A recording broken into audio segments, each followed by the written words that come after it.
this could be the end, or it could begin. A lock, a key, a mind in dismay. Gone now, you've got a part to play. But you write all the lines, script every thought of mine. All you have to do is fight.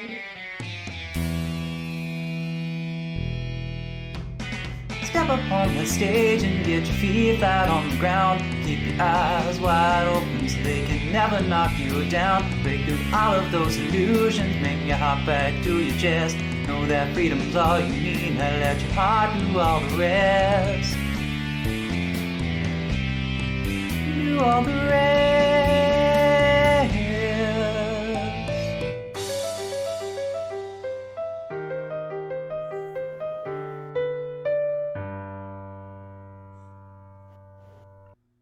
A few years ago, a virus plagued Earth. Yeah, you know the one. And when all humanity was forced into separation, specifically 6 feet or more, for safety, a gift was anonymously given. The Annex, a virtual world that mirrors the real one. Here, people spent time together without physical contact, helping all of humanity cope with the isolation. Within this world, the Annex, however, formed other worlds called frameworks that exist due to people and their fantasies. Reality is only a collective experience. In the end, it is what you make of it. You will be given allies to change reality, and you must prove that those reside within are worthy of hope. With your combined vision, pursue the world you dare to create. Now, after seeing the screen crawl, because, you know, in real life, you see screen crawls. Right. What the fuck? You then awake into what you seem to be a dream. The last thing you remember is going to bed the night before.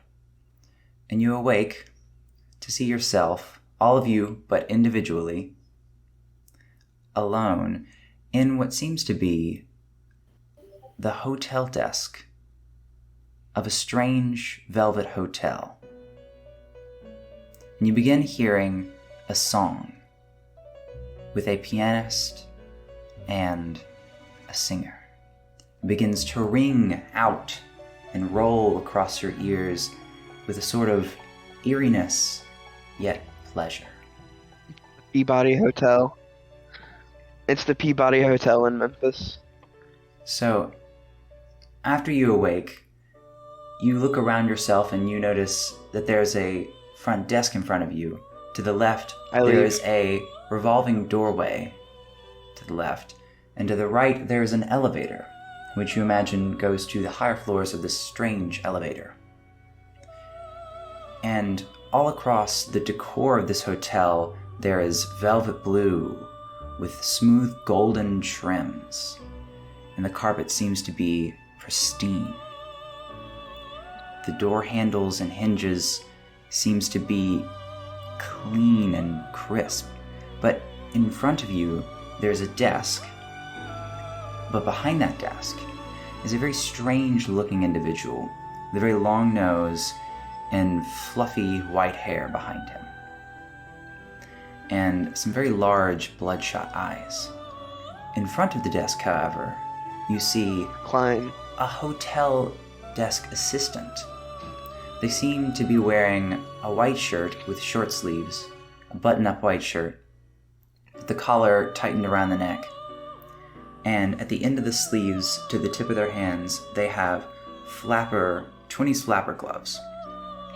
And atop of the shirt, you see a half-buttoned vest, also of a velvet hue. And the buttons also being golden trimmed. And on their legs you see some pants that taper to their ankles, and on their feet they're wearing some heels. And they have a beret hat on them with a V pin on the side, not the front. And the V is gold. And you can see out of the hat they have some short blondish hair that kind of goes just past their ear, but some of it goes behind their ear. And their eyes seem to be of a yellow hue with strange rings within them. And they don't seem to be looking at you, they seem to be looking down at the ground. Oh my gosh, the Velvet Room is a hotel. Nice.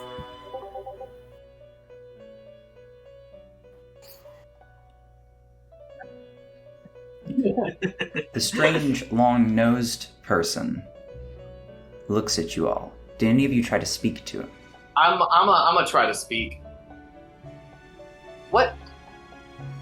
You begin to try to talk, and as you alone try to speak to him, Okay.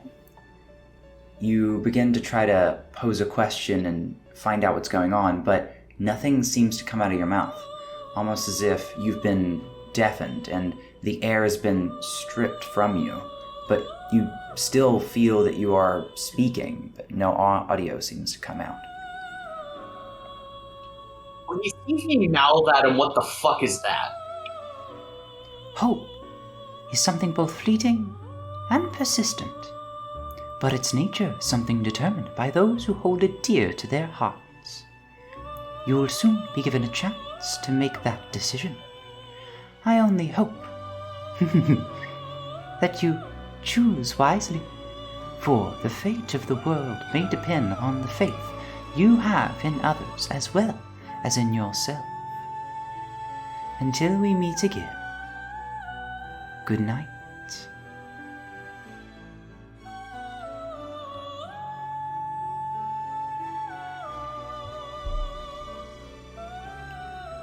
And as he ends his small monologue, your head begins to droop as a wave of lethargy crawls across your body, and you fall back into a sleep.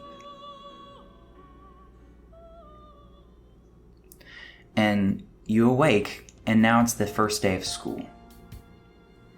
You've already unpacked, and it's almost time to go to your first class. It's an 8 a.m. class, Mythology English class. So, Percy Jackson has prepared me well.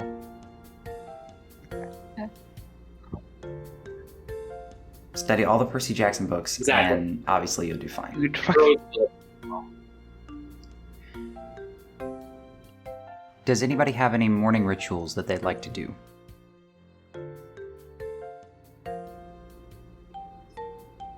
That's kind of. I assume we weren't awakened by. Were we awakened by the dream, or just kind of like we were asleep the whole time?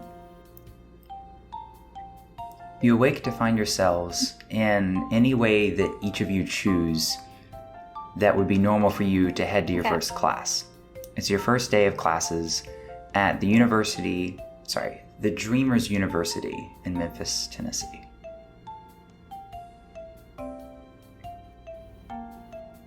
So, I assume I'm going to be awoken by my alarm, which is like all the way across from the room. And I'm not happy about it. So, I get up and I debate on whether or not to stay asleep, but then the alarm just keeps going. So I force myself to get out of bed and walk over and turn it off. And now that I'm up, I might as well go to class. Alright. Everybody else awakened by a similar alarm situation? I wake up by a Halo theme blasting out of my phone next to me. And I just kind of like groggily pick it up and check the time, open up. Question, does your world have like Discord, or is it called something else? It's going to be called...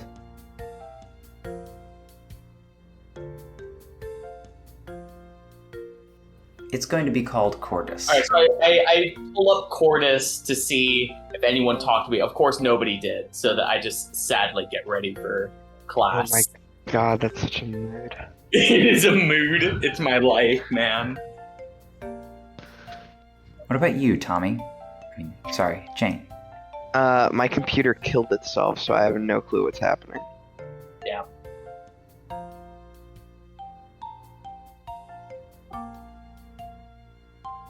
Okay. You're all waking All together right, for so- 8 a.m. Mythology. As per usual, Robin Williams yells "Good morning, Vietnam," and I wake up bright-eyed and bushy-tailed.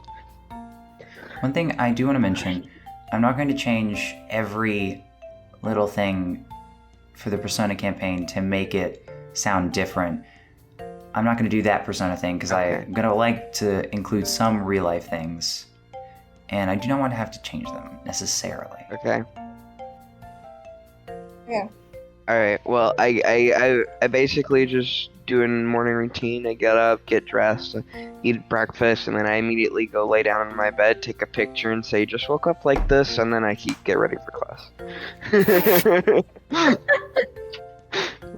What about you, Maverick? How do you wake up? Meanwhile, while Jane pretends to sleep in clothes, I actually sleep in clothes, in the clothes that I'm gonna wear, just the constant clothes that I wear.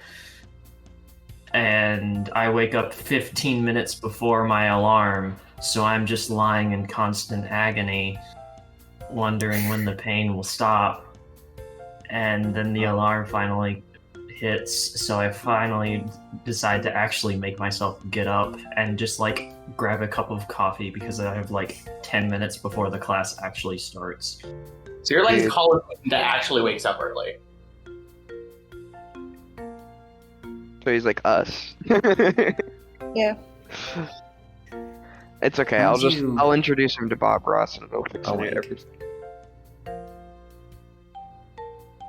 As you all make it to your class, some of you maybe being a few minutes late, and as you enter, the teacher seems to not be there.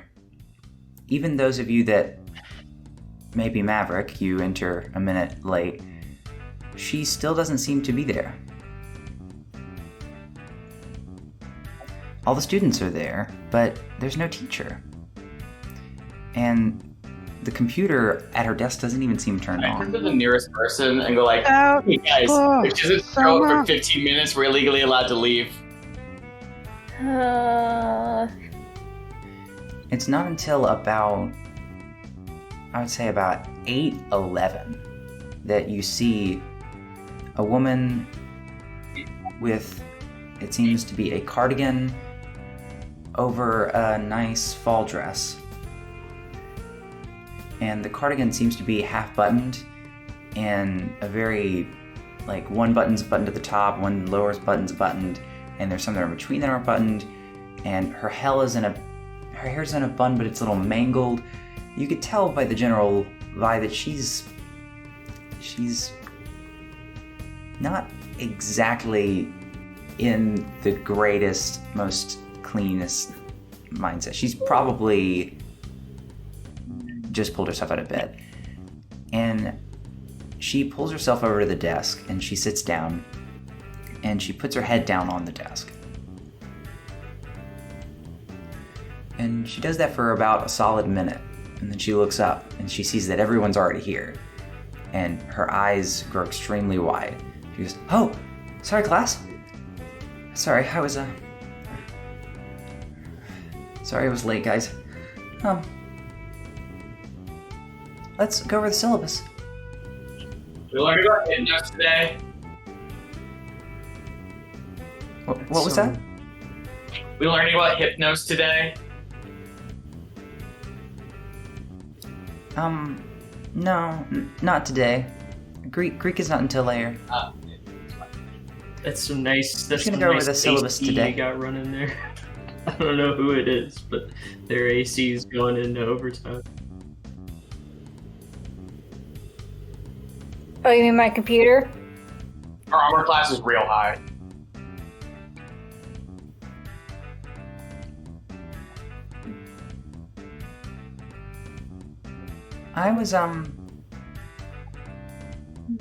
I do just want to go over the syllabus today.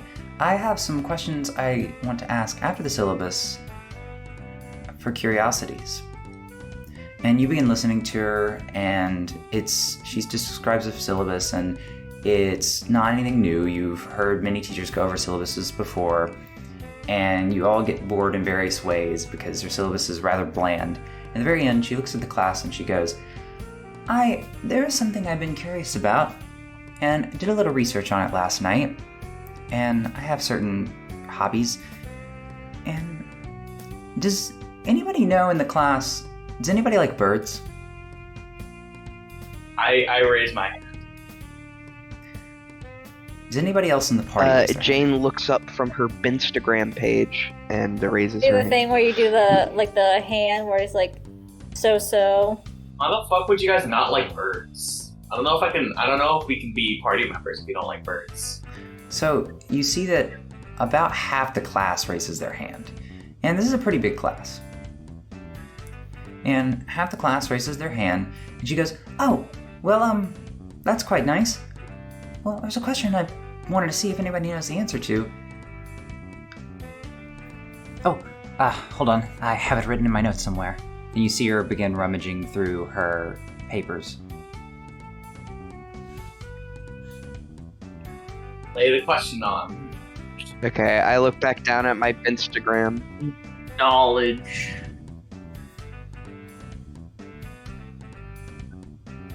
What is the difference between a songbird and a cardinal? Anybody know?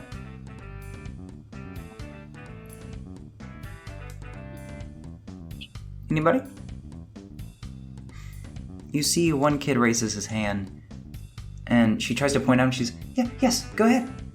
And he slowly brings his hand back down, as he sees that he's the only person with his hand up. She's like, Hugh. And she points at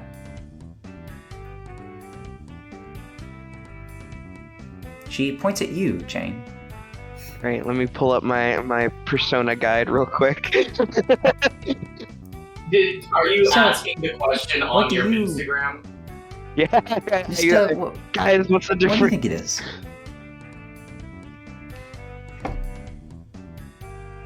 Well, what do you think the answer is? Just take a stab.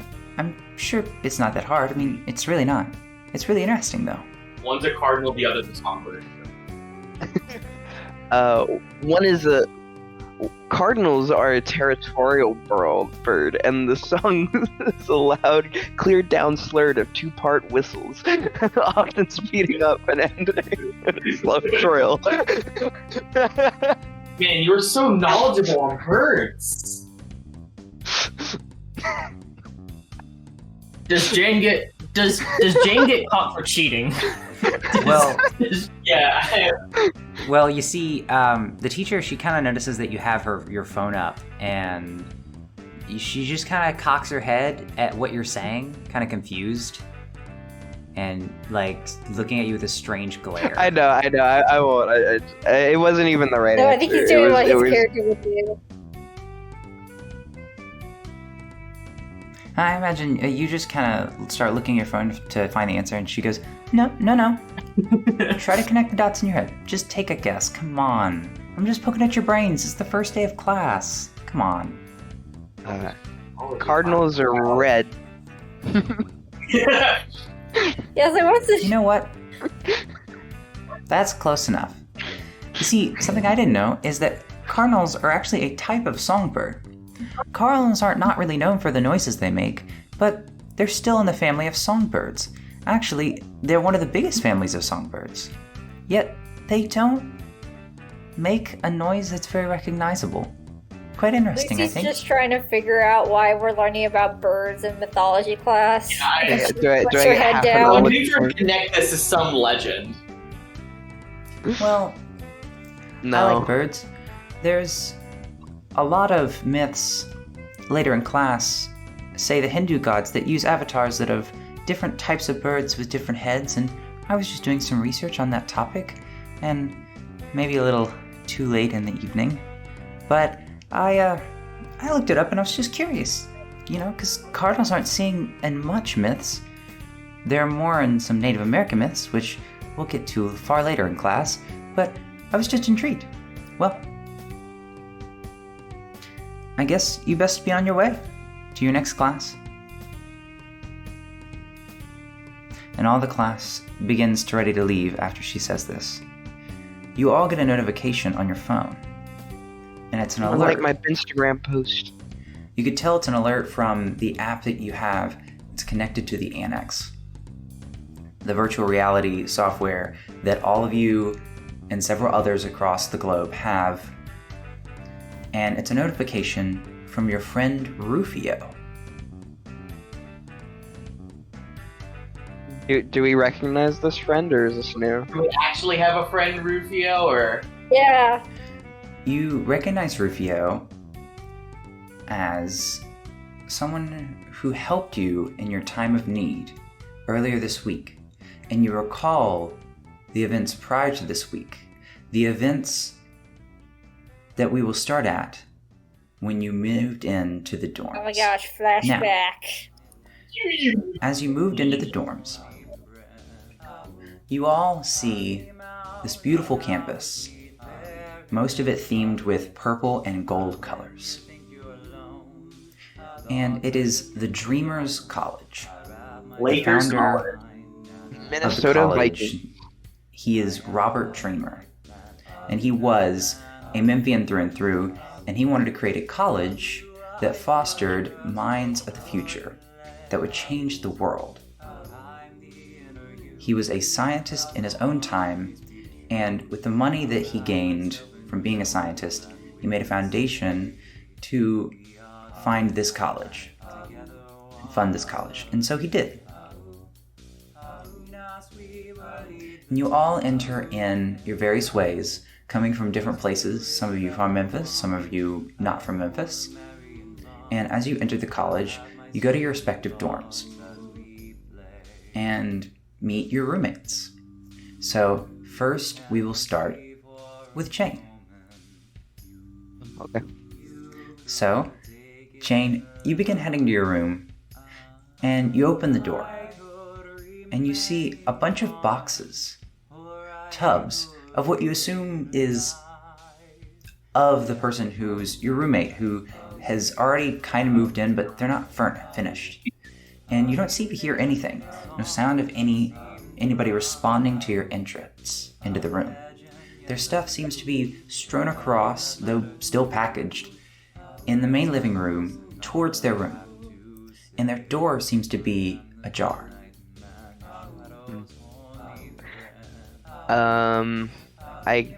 Jane will investigate, I suppose. What are you investigating? Well, I don't really care about what they brought, so I will probably just see if they're in the room. So you go in their room, and you see more of their boxes. You can see the bulk of their boxes are in their room, but they haven't done anything. It seems they haven't unpacked their bedding, they haven't unpacked anything. You see only one thing, a poster hung up, and they don't seem to be there at all in the room. But you see this poster that's hung up, and it's of a woman in what seems to be a suit-like attire, and it seems to be a photo from the 60s. And in said photo, the very bottom of the photo, you see Harley Mint. And this person seems to be waving, and amongst a bunch of crowded people behind them, and it seems the people are holding up a sign. And you hear someone begin to knock on your front door, which I imagine you might have left open. Yeah.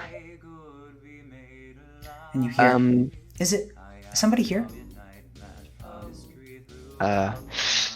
Shit.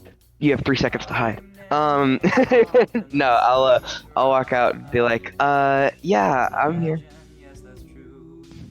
Oh, hey, and you see another girl. She seems to have some short black hair and some semi-goth attire. And she walks up to you and she says, "Hey, are you the new roommate? Are you Maya's new roommate?" I suppose I haven't met this Maya. Oh, yeah, sorry. She told me to tell you, she's a friend of mine. She told me to tell whoever moved in, her new roommate, It's Jane. Judith? Oh, Jane. Yeah, Jane. She wanted me to tell you that she won't be here till probably later this evening. She's been working her butt off at the animal shelter downtown. Down in the downtown Memphis.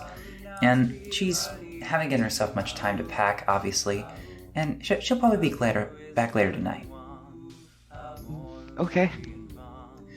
She's a rather busy girl. Well, we're both Memphis, born and raised, and she's always likes to keep busy. Well, you see her, though, eventually. And who are you? I'm Christine, just a friend of hers. Okay. I'm actually in, I think I was looking on the roster. Are you in the Mythology class? Yeah, I believe so. I haven't really been paying attention. Oh, okay. I think you're in it. I think that she said that her roommate was in it, and she thought it was cool that her roommate is also in the same Mythology class. And obviously, I'm being her friend, am in her class with her. So we're all in the same Mythology class. That'd be pretty cool. But yeah, hopefully she gets home. She gets back to the storm soon. She works herself to the bone. She's a really good person, though, through and through. And I need to finish my unpacking, so I will have to talk to you later. And she begins heading out and waves goodbye at you as she heads towards her room, which is about 1 or 2 doors down. Okay. So, we will move to... Sorry. Oh, Anything you'd like else to do? I was just gonna say, Jane, being a somewhat minimalist, just brings her bag of clothes and her archery equipment into her room. Yes. So your stuff seems to be quite dauntingly small compared to all the stuff that Maya has. And you know that her name is Maya Baldwin, and you saw her name in the roster, and you hope to meet her eventually. Next, we will go to... Oh, yes. Would you like to describe Jane now? This would be a good moment to describe Jane. Well, she's probably, like, just, around a 5'6", medium-length blonde hair, Caucasian woman, and she's fairly slender, but she does have, like, toned arms. Alright. Well, now for Lucy. Is Lucy carrying a lot of stuff? She has like boxes, and like she has like a suitcase for like all her clothes, and she's got the computer her parents gave her, and she has her bedding. So, this kind of thing she has. Would you like to go ahead and describe her? So Lucy is, she's kind of like on the shorter end of 5 feet, like 5'2". She has like short, kind of black hair. She just her outfit is mostly just kind of like very loose jeans and like a hoodie that she usually has like over her head, and she just kind of looks into the room, see if anyone was there. Hello? As you walk into the room, you see, as you walk in, someone you first notice, before you notice the person, you see lots of curtains and tapestry all across the walls. what seems to be of purples and deep reds all across. And there seems to be lights. Some college students like to line the tops of their rooms with string lights. There seems to be Like the college girl string lights, yeah. Nice amber high-class string lights that she's lit about. And she has a singular lamp on the table next to the couch. And she seems to be on the couch reading a book. And there seems to be a nice carpet. And a carpet, though in the middle, there also seems to be a rug in the front that has "Love for All" written on it. And it's on the inside of the door. And she seems to be reading a rather thick book, and she seems to be buried in it almost. She kind of like determines whether or not she wants to interrupt, and then she's like, nah, and just starts unpacking. So you don't interrupt her? No.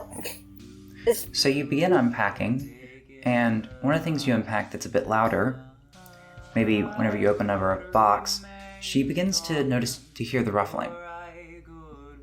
And you hear the slam close of a book, and the slam book on a table, and she runs to your room and sees you packing things. She says, "Oh, hey, oh my gosh, are you in a roommate?"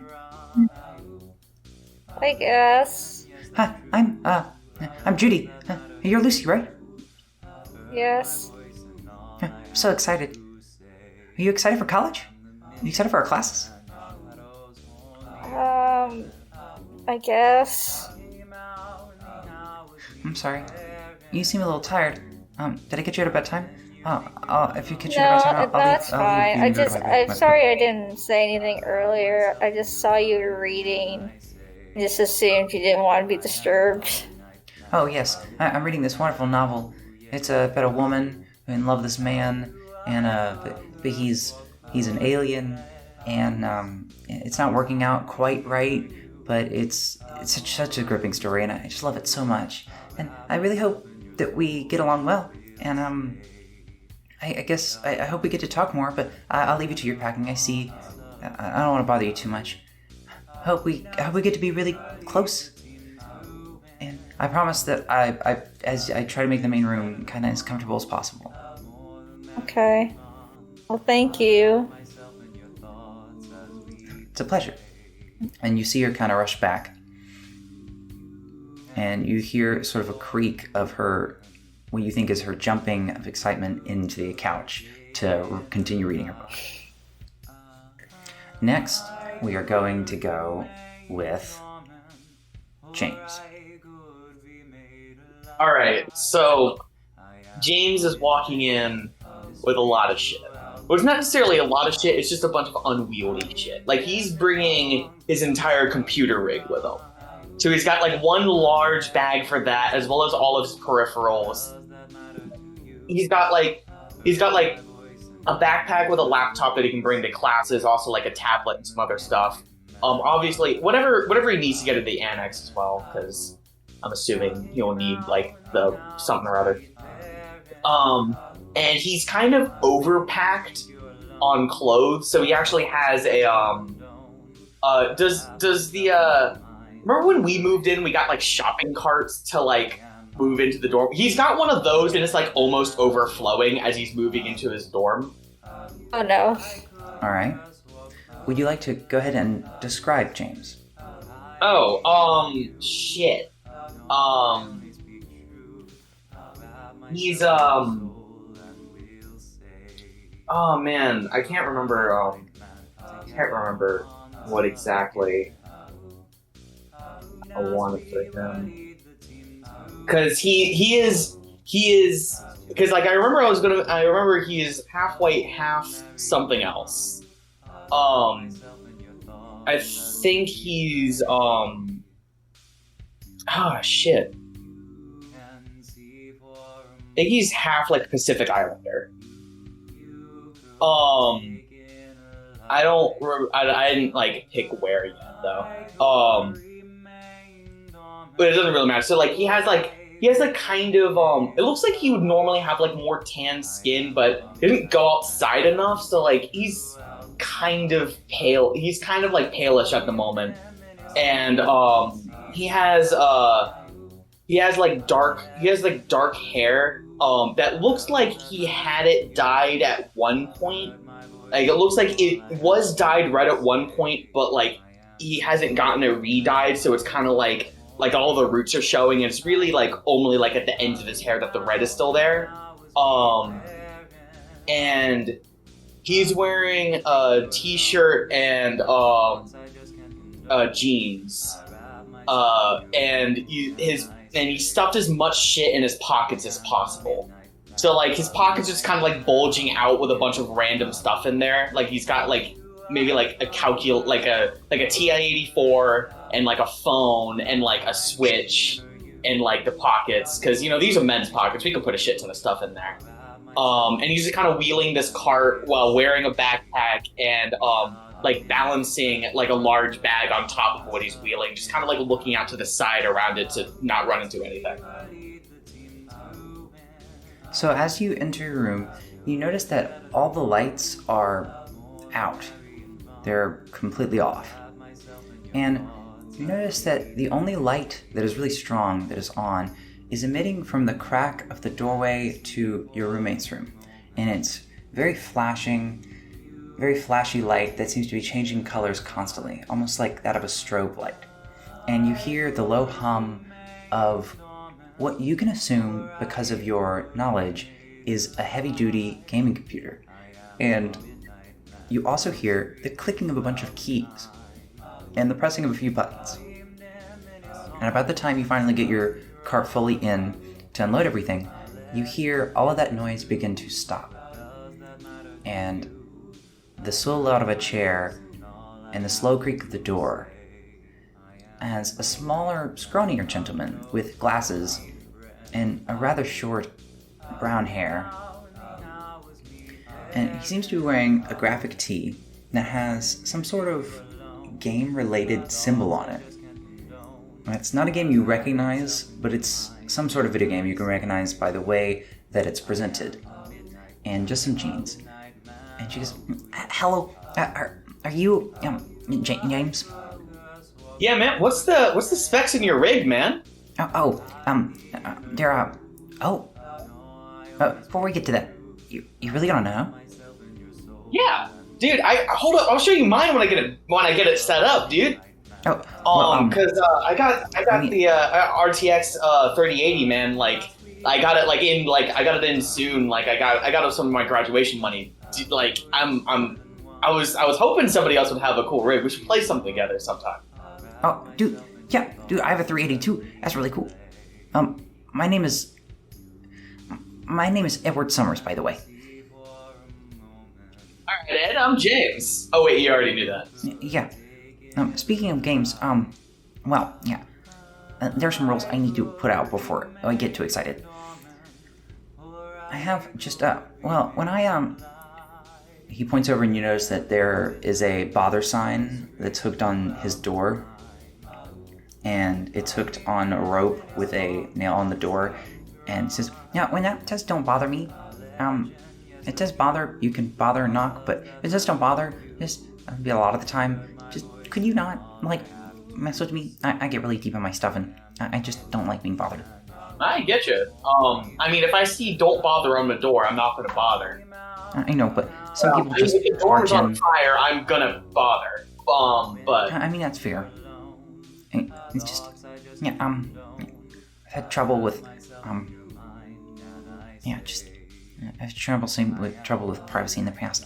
Yeah, people are. But let's go. Have you ever gone to the Annex? Oh, dude, have I heard of the Annex? Oh man. And I started unpacking what kind of Annex gear would people have? Like someone who spent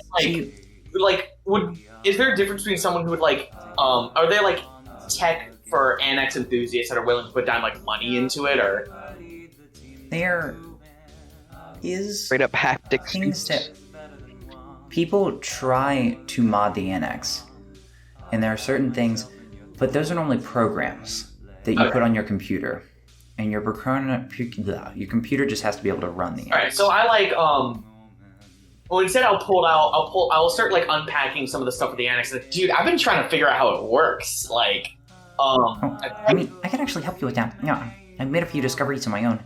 Some that I haven't shared with anybody yet, but I might be able to let you see. Dude, we need to compare some notes. Oh man, I was nervous. I thought my roommate was gonna be like some frat dude, but like, Oh no. Oh man, I hate those people. No. same man. Like, oh man, I'm glad I have someone who can understand good tech. Yeah. That might be really cool. Yeah, let's go check it out. I'll show you my computer gig. And he kind of walks you over to show you his whole setup. And you see he's got this awesome computer setup with 3 monitors, and he also's got a laptop. And you see a large stack of games that he has. And you just... He seems completely decked out. And you see the light is actually just a light bar that goes across one side of the room that flashes different colors of lights over time. And you guys have been talking about computery things, and we're going to leave that at that for now, if that's okay. I get his coordinates. Yes. His chord discs. Oh. Yeah. You get his chord disc, and you share a chord disc. And next we're going to move to Maverick. Would you like to describe Maverick for us? He's the kind of guy that even though it's probably the middle of fucking August in Memphis, he's probably the guy to still wear just straight up hoodie. And he's just, there's still like glaze over in his eyes even though he just drank like an entire full cup of coffee before class. His brain's still having to process that it's 8 a.m. in the fucking morning. And he's just like already so done with today. His hair is just a complete like mess, frizzled everywhere. And he just kind of slowly just walks to the room and angles with the key, eventually gets it open, and he just goes in. Everything's already been like unpacked from like last night, and he's just like still like half groaning, just plopping himself on the bed and just like gonna stare at the ceiling. So as you walk in, until like you enter your room. Before you plop yourself on your bed, actually, it's around the time that you plop yourself on your bed that you settle yourself and you're no longer moving things. You begin to hear a beat, like a thud, like an actual loud music bumping from your roommate. You can only hear the bass line, but it's really grooving, and you can tell that it's coming from what you can assume to be your roommate's room. It's kind of like, and then I just try to like cover my like face with the pillow. Okay. Do that, and then it sounds like you actually recognize the beat is a band that you've listened to before. And I'm just like, God, I cannot go back to sleep with this. I'm just gonna have to get up. And so I fucking like actually get up, and I'm just like gonna knock on the door. So as you knock on the door, it takes you a few minutes before you hear the music volume turned down. And not enough to where you can't hear it, but enough to where it's not radiating. And you see a guy quickly opens the door and he says, "Oh, hey, are you Maverick? Are you my roommate?" Yes. Yeah. We We should have talked about this through the text. Yeah, I'm your roommate. Oh, okay, cool. Yeah. I'm Corey Morrison. Yeah. And you can actually hear most of his music other than beats. It's pretty good jams. It's some stuff that has actually inspired some of the songs you've began writing. And it's some real hardcore, fast music. Some of the faster music you've listened to in your free time. And you see, once you begin to look in his room, you see that he has papers and textbooks strewn across his desk and some on his floor around his chair.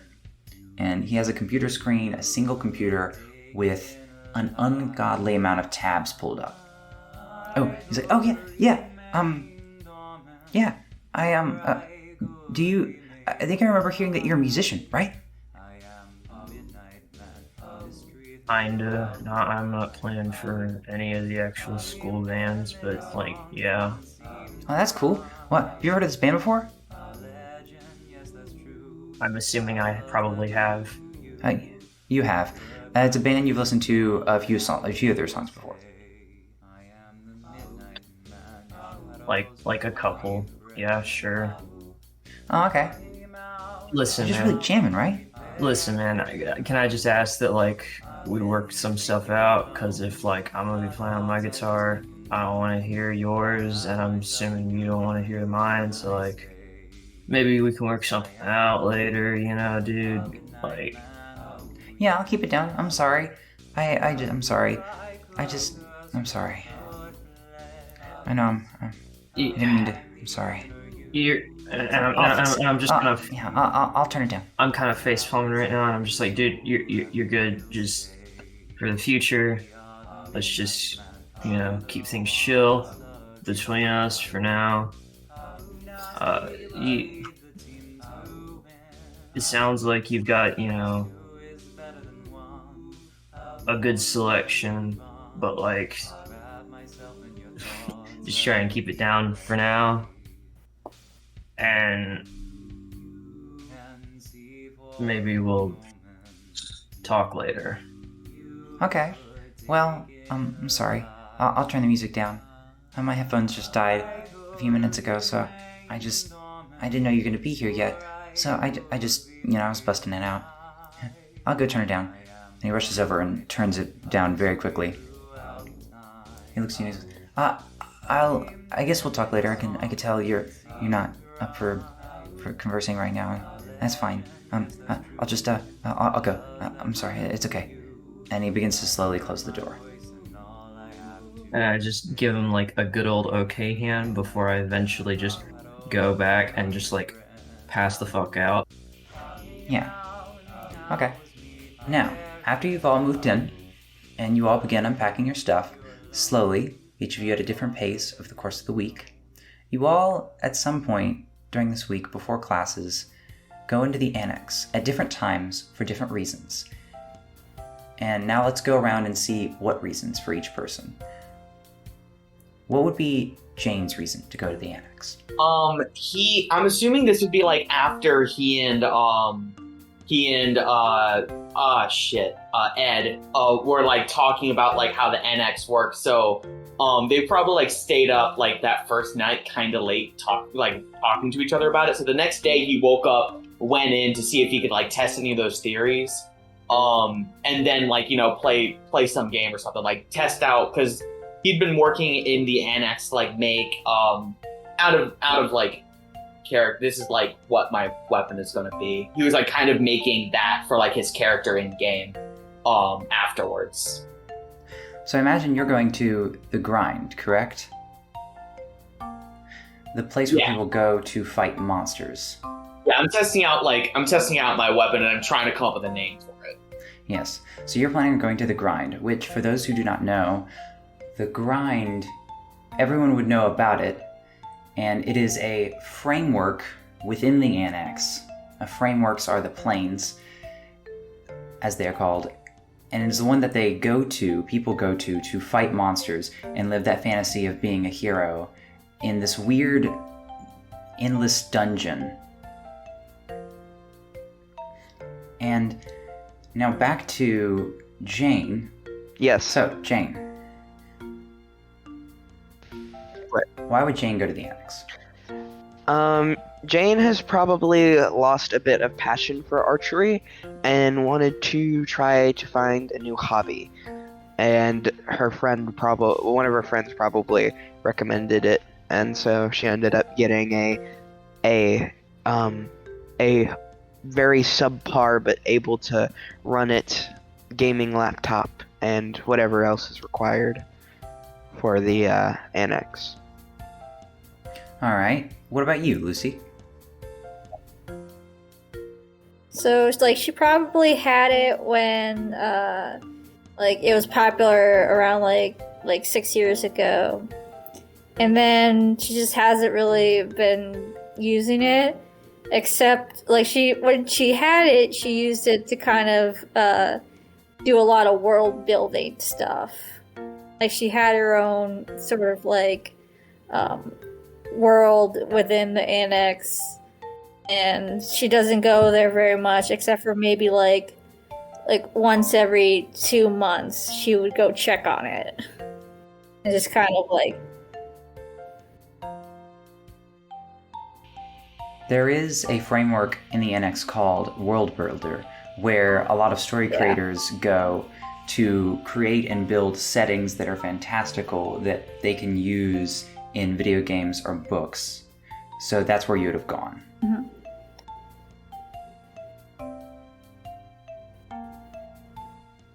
Yeah, it's kind of like, it's like when you're older and you just go on to like, I don't know, something like Webkins and see how your Webkins are doing. It's like that.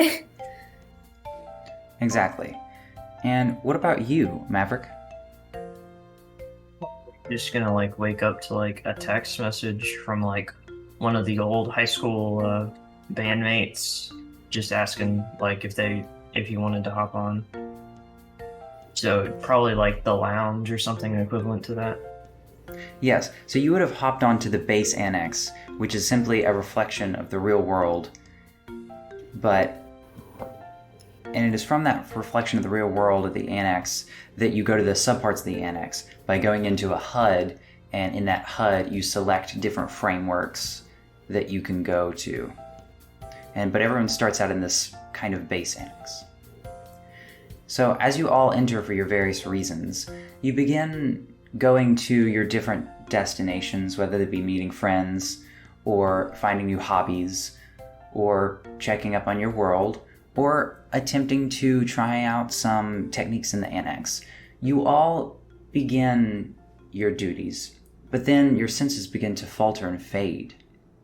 Your eyesight begins to go black, and your ears begin to deafen and to a low hum, and you begin to feel cold for a second, but suddenly, almost like a quick flash of light and sound, you awaken to a very strange setting, but different for each of you.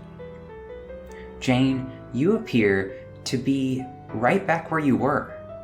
Nothing has changed, but you see another version of you standing before you with what seem to be some yellow amber eyes, looking at you with a sort of smirk. For Lucy, you awaken to find yourself in what seems to be a void of black, and a purple hue over this singular simple desk with a book on top of it with a lamp. And you see you're sitting in this desk, and in front of you is another version of you, once again with these amber eyes. Wait, I'm in the desk, or is the other thing in the desk? You're in the desk. Okay. And they're standing and looking you at the other end of the desk.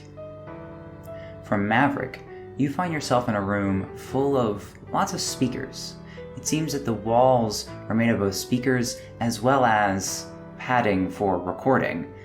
And around you, you see several instruments, from drums to guitar to woodwinds to brass, and almost any instrument you've ever imagined possibly putting in one of your pieces. They all seem to be there and spread about in a rather chaotic manner. And you seem to be sitting at a chair that is in front of a podium and a lifted stage where a conductor would stand and conduct a band. And on top of that stage, you see also a version of you with these amber eyes. for you, James, you appear to find yourself in a room with computer terminals in a circle around yourself. And outside of those circles, instead of walls, you see large collections of random things and objects, things that bring certain memories to you. Some sentimental, some things you use every day, and they seem to be everywhere, stacking and creating the walls that are beyond these computer terminals. But you're not at one of the terminals. You seem to be standing on the end of a whiteboard that's in the center. And this whiteboard has plans written on it with several question marks surrounding it. But in front of this whiteboard, in a sort of teacher-like pose, you see another version of yourself with these amber eyes. Now, back to Jane. You find yourself in the same place, it seems. Nothing seems to have changed, but out of a flash of light, you see another version of you. And she walks up and she looks at you, and cocks her head. She says, "Hello. You're Jane, correct?"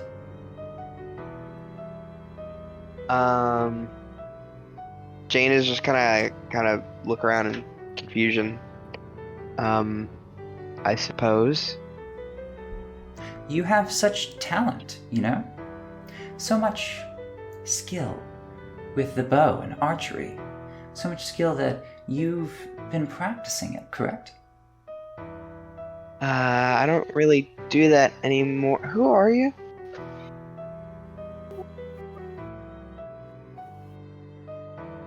So she looks at you and she says, "I am you. And you are me. But who are you, really?" Well, I guess by that logic, I am you. But you're not me, in one particular way. You have these gifts, yet you choose not to use them. You leave them to the wayside. You think things are just up to chance. Such a silly way of believing.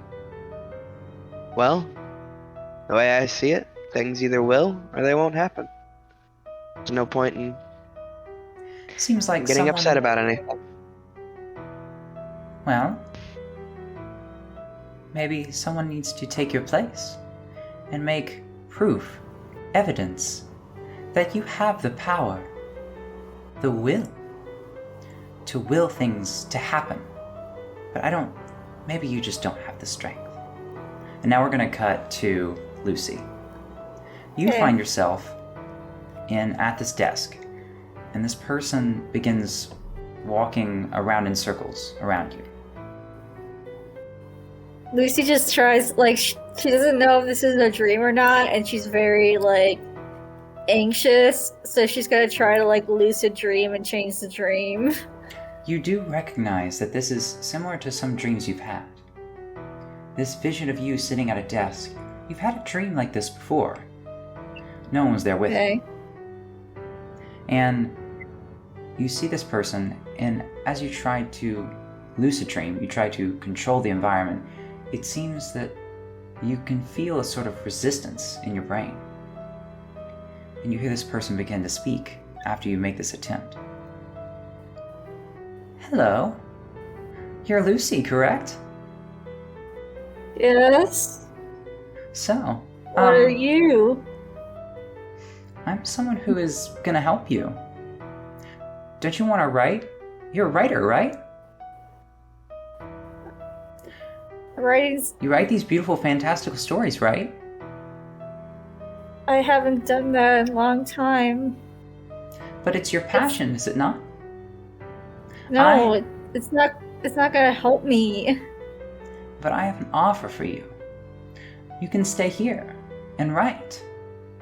I'm giving you an opportunity to fill your need, your passion, your desire. Here, you can do all the writing you wish, all the creation you want.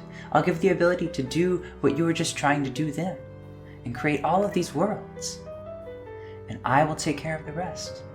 I'll take care of the nitty-gritty, the college, the test, and then I will give you what you need. And we're gonna cut to Maverick. So before, like, just when the screen sort of blacks out for me, I'm just gonna be like, damn it. And I'm just gonna, like, try and smack the headset on it, because I'm like, piece of shit glitched out again. And so I'm staring at the floor when I get teleported in. And then I just kind of, like, look up, and I just see just all the instruments surround me, and I'm just, like, looking around, just being like, this isn't where I remembered we were gonna go. And then I look up to see him, and I'm just, like, kind of confusedly staring at him, just like, what the fuck? Well, isn't this quite a strange predicament? But one that we might both be able to benefit off of. Am I right? This is quite a beautiful little arrangement of instruments, and a wonderful place to write music. You're a musician, right? Who the fuck are you? Why, I'm you. Well, a you that wants to help you. A part of you that only wishes to grant you what you desire. Quit playing fucking games.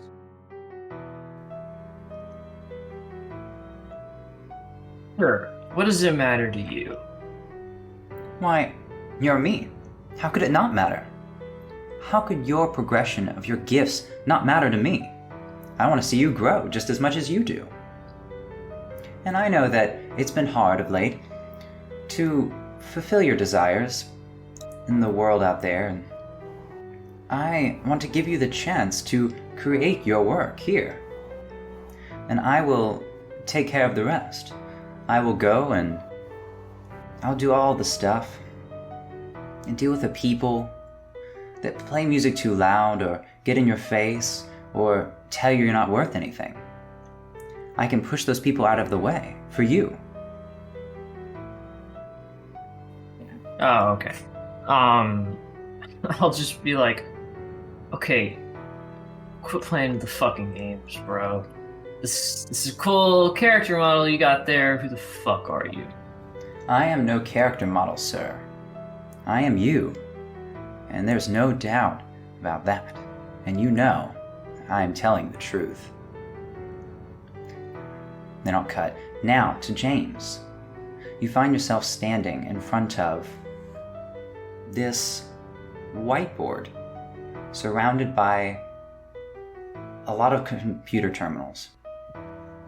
You see him take a marker and finish the last question mark and put the marker on the ground.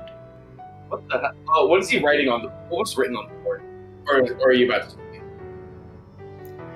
It is plans, the word plans, with a bunch of question marks around it that are scattered about.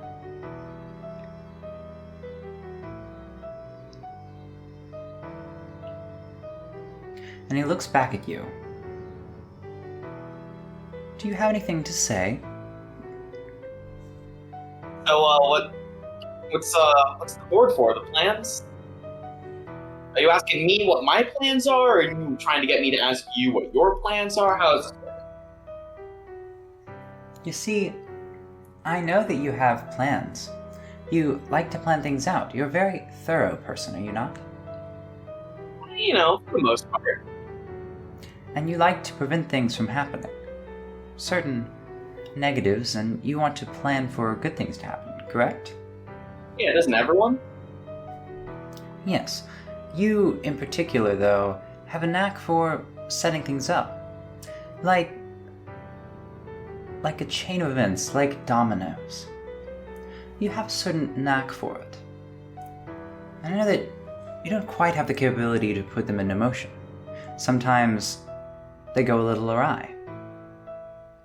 And that's part of the fun. But what if them going awry leads to something a bit more atrocious? then it clearly wasn't a good plan. Well, I'm here to give you plenty of time to make the perfect plan. The plan for everything, every moment in your waking day. And I will be your servant. I will carry out everything you so wish. And you have all of the control here and be able to test out all your theories, whether it be on real life or the Annex. Oh, one thing I forgot to ask. Why do you look like me? Why, I am you. How can you not see that? I guess I do see the resemblance. I look prettier, though. What if your plans, and I know this most of all, to prove that I am you, I'll give you this. What if those plans fail, and you lose someone along the way? Now we're going to cut to Jane. And I will let you respond first.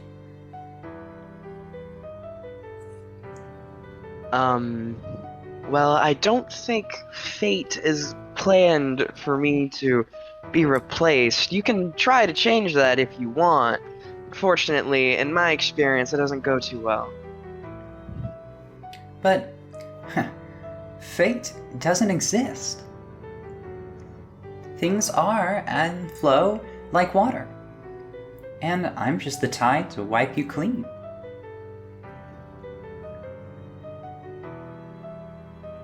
In my shadow of rain, actually, of course.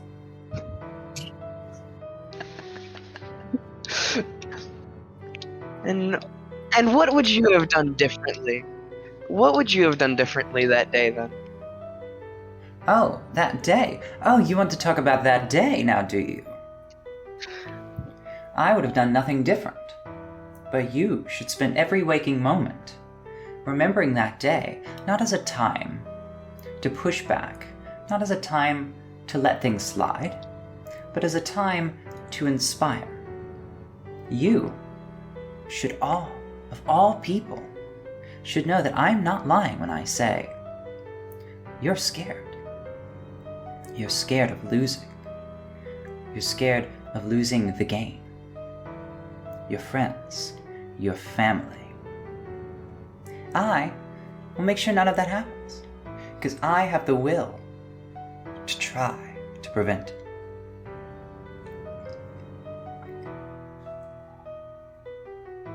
I think I'll choose my luck over your will.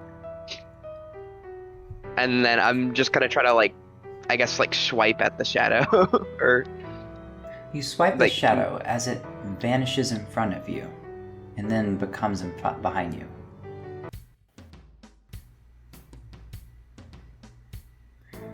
And when it appears, it says, "Oh, maybe you do have the will. You dare strike me, obviously you're not leaving everything to fate. Maybe I'm wrong. Maybe we will both challenge fate. Maybe a great game? Let us see who wins." As you see, she tries to go shake your hand. I'll take that gamble. Then I shake You her shake her hand. hand. You see, while you're shaking her hand, you see an owl come out of seemingly nowhere, almost like a portal appears out of nowhere, and the owl comes in and seems to be chasing some sort of blue butterfly. And as it flies over, the butterfly seems to be radiating some sort of sparkle, some sort of mist. And as it flies over, this sparkle and mist begins to fall directly upon your other self as you shake her hand. And it seems to disappear almost after you shake hands. And it completely vanishes.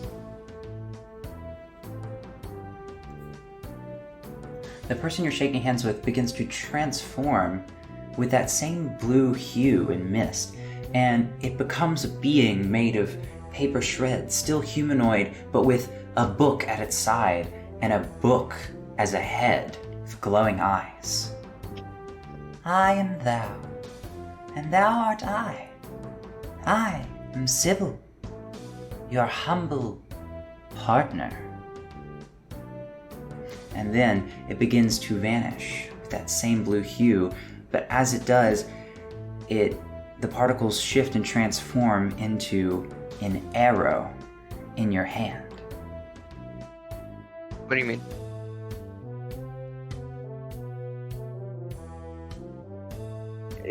My first awakening is Sybil, correct? Wow. My what?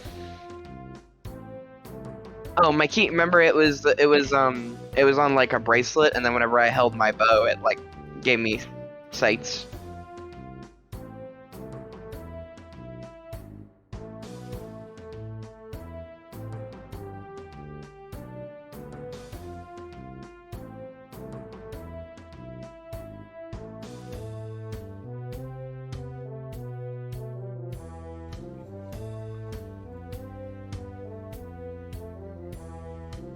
Okay. And at the end of this arrow, there's a little ring.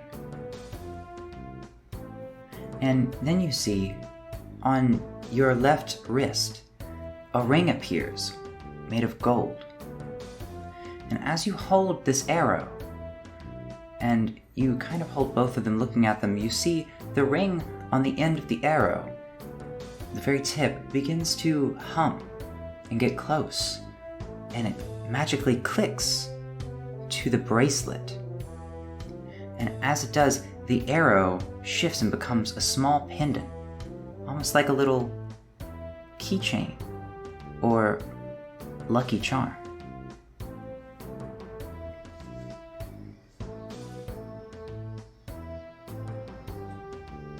And after that, your outfit begins to change from the bracelet out. And you find yourself, after this arrow has become part of the bracelet, this mist begins to cover your body, and your clothes begin to transform and transmogrify into what seems to be a sort of leather-like outfit, that of a fantasy, with a very large belt buckle, and a bow appears on your back. Now we will go to Lucy.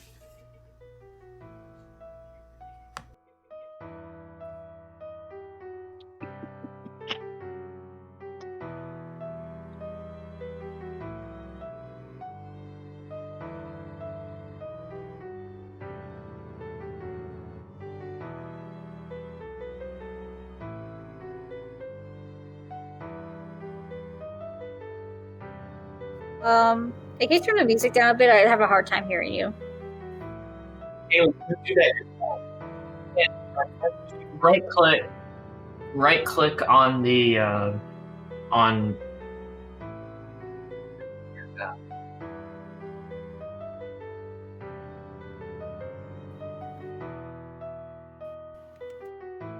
Oh, okay, that's much better.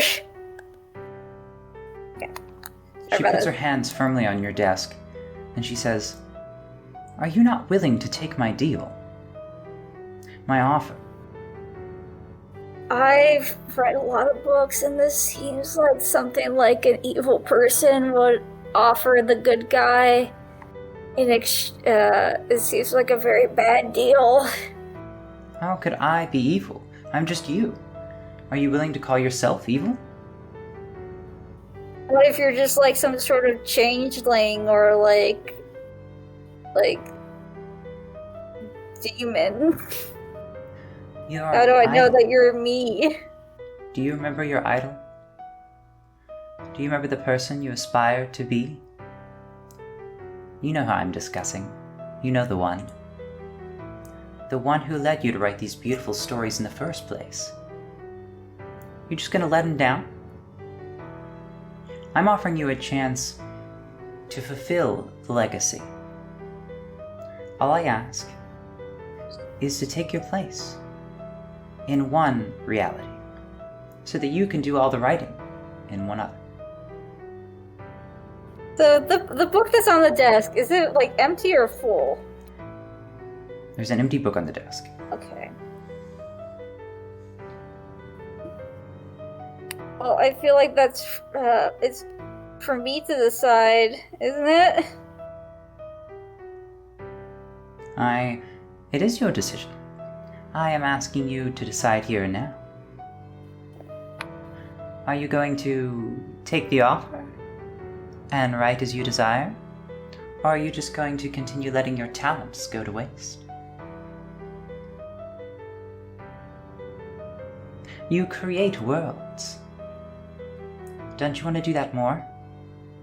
I'm offering a chance to do that right I do, here. but I don't want to surrender control. I'm not taking control of you.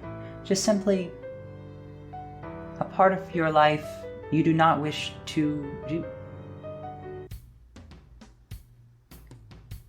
Well, I feel like this is a bad deal, and I'm not going to take it.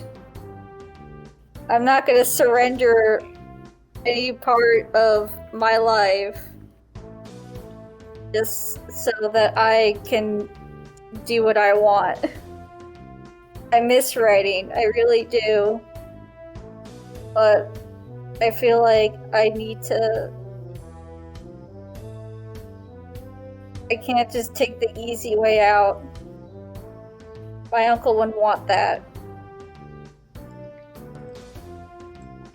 And to that, I cannot disagree. As I said, I am you.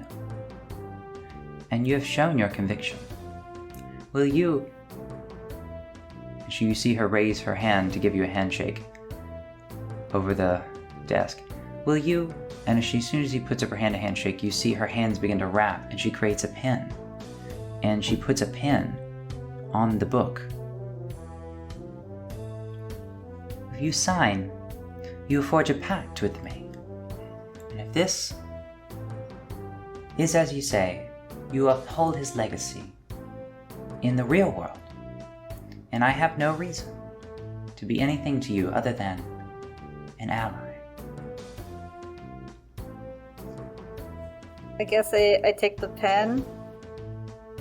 Do you sign the book? Like, yeah. You sign the book, and you see she steps away from the desk and begins to bow. Now, the contract has been sealed. I will help you achieve our shared goal. And you see, suddenly, an owl entering from a portal, seemingly out of nowhere. It's an owl chasing a blue butterfly as they fly through, and this time you hear the owl begin to screech. And as it flies past, and the butterfly being chased once again seems to drop some mist upon the shadow. And it seems to just fall upon, and it does not even notice it. But the being begins to transform into this dark cloaked figure. Large, with this large black cloak with a crescent head and long draped arms and limbs. I am thou, and thou art I. I am Brexta, your ally in this grave endeavor. May the night be on our side. And you see her form once again begin to transform and become smaller rather than humanoid. And the book and the pen dissolve from your hands. And what appears in their place is a small felt-tip pen with a ring at the end. And you see, at your side, a ring appears. You assume to be like a key ring. And once again, you begin to feel the pen. You see the rings begin to vibrate and pull towards each other, almost like a magnet. And almost as soon as you lift the pen zooms towards and clicks towards the ring. And as it does, you see, at that point on your side, outward, your clothes begin to change. and you find yourself in a large purple cloak. And in your hand you see a large scepter, a staff, with once again a crescent at the top and an orb floating in the middle. Now, to Maverick. I am you, Maverick. I simply want to give you the opportunity to do what you so desire. Do you not wish for the same?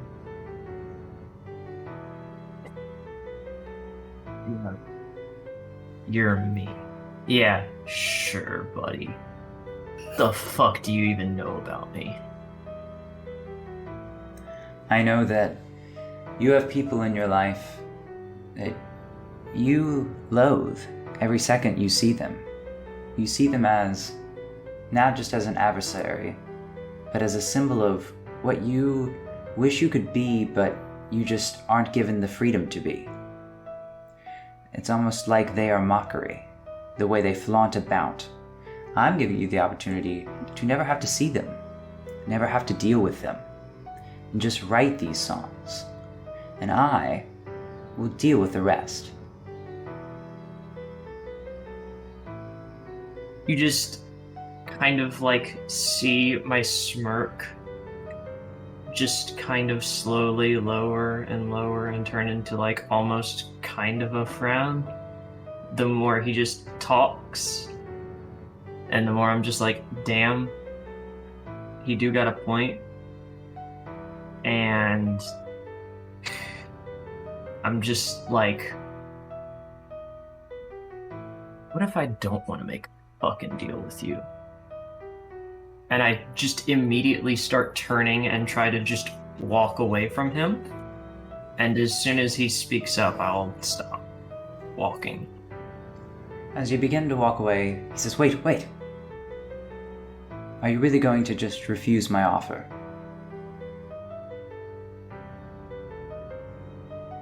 I just kind of just stop and process. And I just turn around. What the fuck do you want? I just want you to fulfill your destiny. I feel that you're destined for greatness, and I feel that you know that that is the case. You know your own talents, yes. You don't have the time, or sometimes the means, or sometimes the will to fulfill them. I'm simply offering you a chance. All I ask in return is for me to deal with the rest of the nitty-gritty of your life. That sounds too good to be true, almost. And I just kind of go for my back pocket, because I always just... at this point, I'm like honestly kind of forgetting that I'm even in like the VR world, and I'm just like kind of trying to reach for my back pocket where I always keep the pocket knife on me. And I'm just like, I don't know this dude. This dude's spouting some weird fucking shit. I don't even know what's in this for him. And I'm just like, what's in this for you? I just want my freedom. You see, only one of us can leave this place, and I frankly believe that it would be better if you stayed here and wrote and I left for the real world. Just looking around the entire room again, just trying to still just process everything that's happening. And I'm just like, if you're me, you already know what I'm gonna say, don't you? Well, I hope you'd say yes. I'm just offering an argument I know you can't refuse. Unless there's something I don't know about you. Slip my hand out of the pocket, and I'm just looking at him, just How can I trust you? How can you trust me? I'm you. Of course you can trust me. Or do you not trust yourself? Well, I mean, he's so far away from me, like, I guess I could just refuse it. You said only one of us can escape. What if neither of us do? You know, if you do so well, you should know I don't have much to live for. Well, that line of thinking and that course of action would only be hurting yourself, and we both know that that is never the right option. The Shadow calls the suicide hotline. Just in my mind, I'm like, damn it, he called the bluff. Damn it, shit. And I'm just like, you know I'll never take a deal against my own freedom. That's why I'm giving you an option. You know what? You have a point.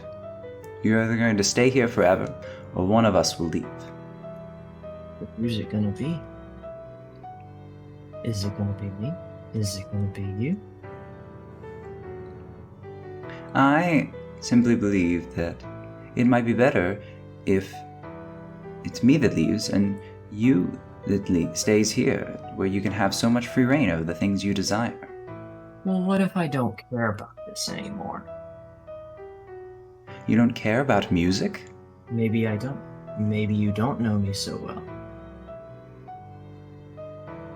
I believe that there is a performer deep in your heart. I just simply think that you need a way to let it out, and I'm simply offering you an avenue. You can't tell me I'm wrong. Well, I perform too.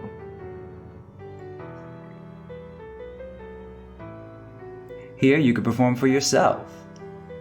I would take what you have and I would deal with the nitty-gritty of putting it out there and having people listen to it.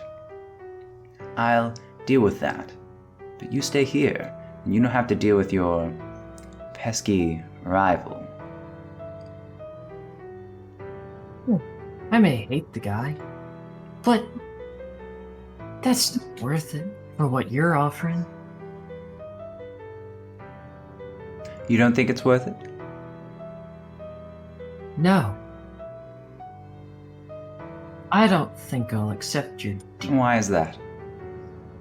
Why not accept it? What's so imperfect? You're forgetting there are still people I fucking care about. For as somebody who likes to say that they know me so well. You dare to say that your connection to others means more to you than music alone. Maybe I am saying. Then maybe I don't know you. The question is, can you achieve your goals, the ones you truly desire, and I know and you know, without having to be in this place? And I just look around. Who else is there besides us two here? I suppose no one else. But are you willing to, out there in the real world, do what I'm offering you in this world? The thing I want to see you do. For I am only acting in your best interest. You're not acting for shit. I've seen liars and tricks like you everywhere. Scumbags. Just let me out of this fucking place already. I can only let you out if you and I come to an agreement. And it's not until then that either of us leave this place. It is the way it is. Oh yeah? What fucking agreement?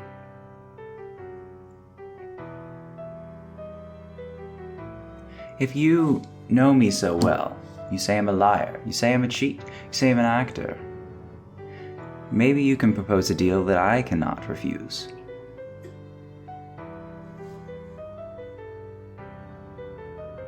Well then, how about you take the back seat while I control my own life? How's that for a proposal? What's my incentive?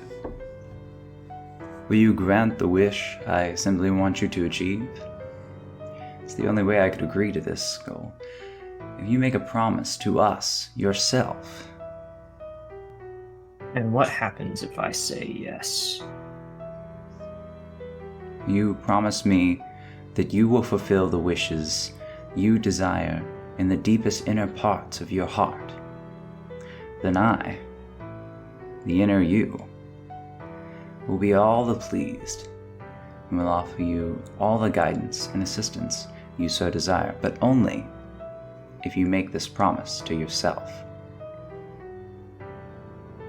And I just kind of back off, because I felt like during that entire interaction I was probably really tearing into him, trying to walk closer to him almost even. And I just back off and I just look at him dead in the eyes. You know what? I do. So, it's a deal then. You do realize what you're agreeing to. And I'm going to can we have a little cool moment where he teleports in front of me and then we shake? He is going to teleport in front of you, and he raises his hand to shake yours. But before you can respond, he puts his hand to his side, and he looks at you in the eyes, and he says, I think there's a better way, that we can seal this deal, that we can make this promise. And he pulls out his other hand, and in the palm of his hand is a pick. Take this, and strum the first chord of this long song we shall play together. I just kind of look at the guitar and then look at his pick again, look back up to him, and just right as I grab the pick and just right before I strum it, I just kind of say, then so be it. Nice. You strum the guitar, and as you do, the sound reverberates across the entire room, filling it. It's almost as if the air feels warmer, more comfortable. Almost as if you brought a sort of fullness to this place. Everything begins to organize, and as you make that first strum, all the other instruments begin to play in symphony, as a large, roaring chord comes through and fades. As this happens, and the chord fades to silence, you see its head cocks. His mouth curls into a smile. And he says, looking deep into your eyes, then so be it, my friend. And he begins to kind of put his hands at his side, and he takes a deep breath, and you see out of a portal an owl flying, chasing a blue butterfly, once again with dust trailing off as it falls upon the head of your shadow, and the owl and butterfly quickly disappear as they come in. And your shadow transforms. His body begins to shrink. He is no longer the size of a human. You see the guitar in your hands begin to shift somehow. And as he begins to dissolve into this mist, It begins to crawl up the guitar that's in your hands. The guitar begins to reform itself, and the mist begins to curl around the guitar like a snake. As you see now, the guitar glows with some spectral power. You feel connected to it, as if the fretboards meet your fingers, and a static, almost jolt of pure energy channels through your entire body. You hear in your head, "I am thou, thou art I. I am Orpheus, your instrument to change your fate and answer your wishes." You find yourself with this guitar in hand, and as you do, you see it begins to fade out of existence almost immediately after becoming this fantastical instrument. And as it does, it begins to almost turn into that mist again, but it crawls across your body like a snake, quickly to up your chest, and you feel something begin to appear across your neck. It's a choker. And as this, what was your persona, your shadow, crawls up and becomes a pick with a ring upon it, and it crawls up your neck and on to your choker. And as this happens, you feel your body begins to become light for a second, and then heavy once again, as you look upon yourself and you see you are now covered in some dark black attire with a plague doctor mask.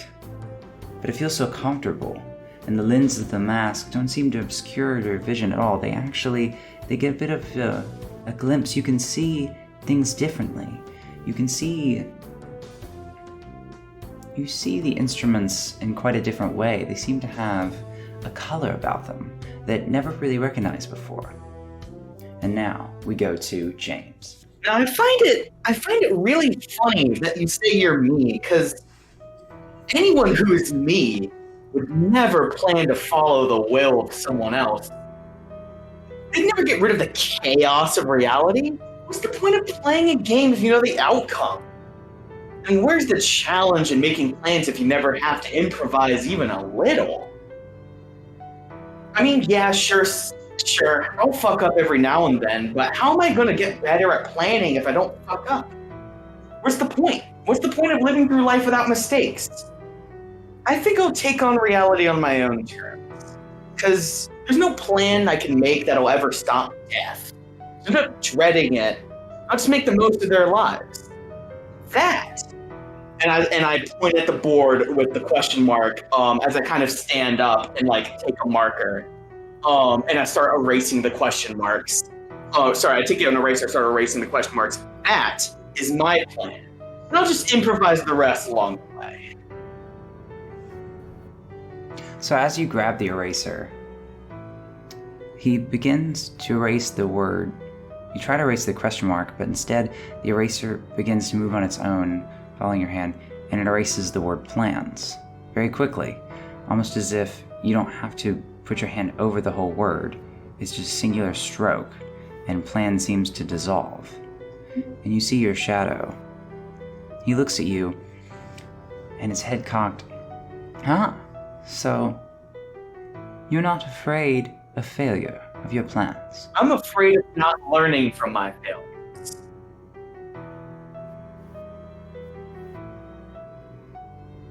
And I trust myself to be able to fail and learn from it. I don't trust you. But I am you. Do you not trust yourself to carry through your own plans? If I recall, you were the one who said, "I'll be your servant to carry out your plans." That doesn't sound like it. I'm not going to trust a servant to learn from mistakes. Someone who is willing to put their life in the hands of someone else, even if it is me. So you believe yourself to be... You say that you're the master of your own plans, but also their arbiter.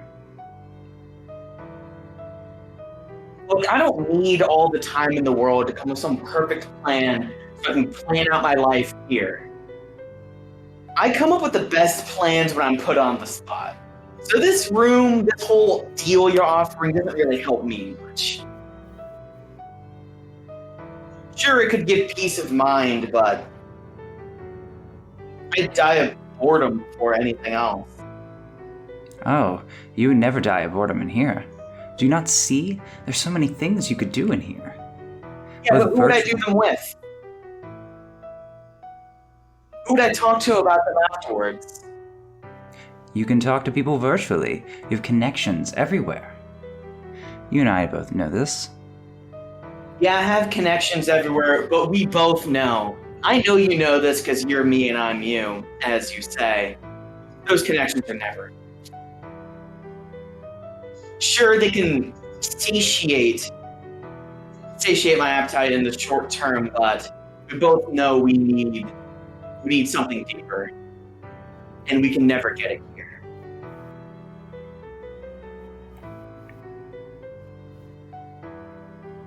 Guys, I just made a new friend with my roommate. I can't leave him behind already. What kind of a dick would I be if I did that? So, you wish to chance. Do you not have faith in your own plans? Oh, of course I have faith in my plans. Then why are you so scared of putting them in the hands of someone like me? You, I mean. I'm not scared of doing it. I don't think you understand what I'm getting at. I don't need to be here, trapped here, to come up with some plan. I like the chance. I like the possibility of failure. I like to be the enactor of my plans. Because if I am, well then, if my plan fails due to chance or fate, I'm the only one who suffers, not you, not someone else. Well, only one of us can leave here. So, can you make me a promise? How about I promise you this? You want me to make plans, right? I want you to follow through with them. You want me to make plans and follow through with them? Alright, I'll come with the best damn plans you've ever seen. And you'll be able to help me enact them. Are you willing to deal with the failures? Some grave. Oh, I'm looking forward to it. Because once I've failed enough, none of my plans will ever fail again. You make a promise that you only try to achieve this haughty goal. I promise you that I will achieve perfection in my plans. Such high ambitions. Though your promise seems lofty, I have faith in your plans, and therefore I do not sense any falsehoods in your convictions. So, may we make this promise to each other to make sure that every step of the way, we ensure that everything goes according to the grand plan, our plan. You can leave our plan in my hands. And I reach out my hand to clasp his. So you shake his hand, and as you do, he begins to grips it firmly. And you see a smile on his face, great smile, a lot of teeth showing in this large smile as he's rather excited, and you see the spark in his eyes. And once again, you see out of seemingly nowhere an owl pop in, and then a butterfly, once again, with the dust falling upon this version of yourself after the pact has been made, and it flies out. And as it moves its way through and vanishes once again almost as quickly as it came, you see the being that stands before you begin to fade. It seems to be these particles. And then these particles, they seem to move themselves in the air and become sigils. Things of different languages, different art, different mathematics, several of them swirling all around themselves. And you see at the very base what appears to be a book, in which they begin to funnel out of, more of them, and more and more and more as they form this figure, a tall, shadowy being with a crown across his head, reading the numbers 1954, and like at the front, and then the other like spikes are like made out of binary, ones and zeros. And then you see as he begins to put his hands together and looks at you, what seem to be these little white glowing eyes that are deep within the sigils. I am thou, and thou art I. I am Melkor.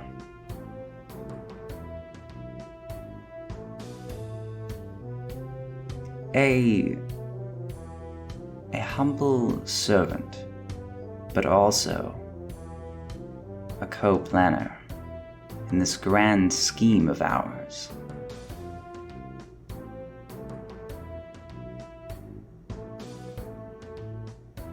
And you see him begin to all the sigils begin to fall into the book. And the book clasps. And as the book clasps together, it begins to once again transform, and it becomes a small USB drive with a little hook on it. And seemingly at the same time, you see a beaded necklace, like a dog tag necklace, appears on your neck.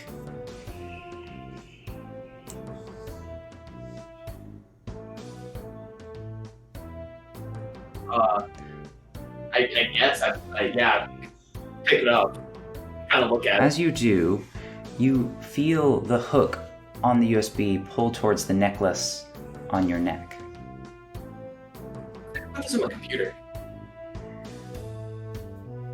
And as you hold it close and you analyze it, the hook on your USB magically clasps to your dog tag necklace and clips together.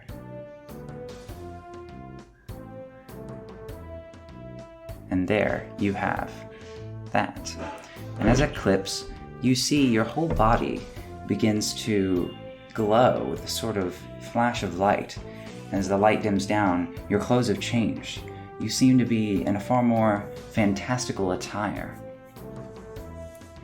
A sniper rifle seems to crom across your back, in tandem with your rather fantasy/techno outfit.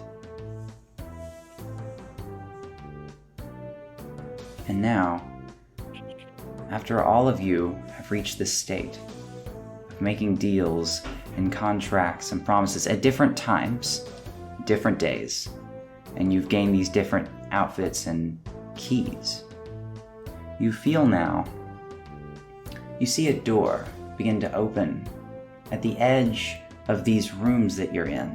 It seems to be a singular line, almost like a door with a light shining through it, but you only see the silhouette of a door frame appear in random outer edges of your respective rooms.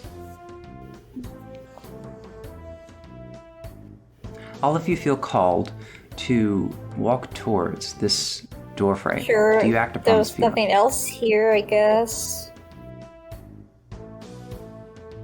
I mean, I'm gonna see I might take a look at the computer to see if I can take a part out of it to take it home. Yeah, am I able to take that book?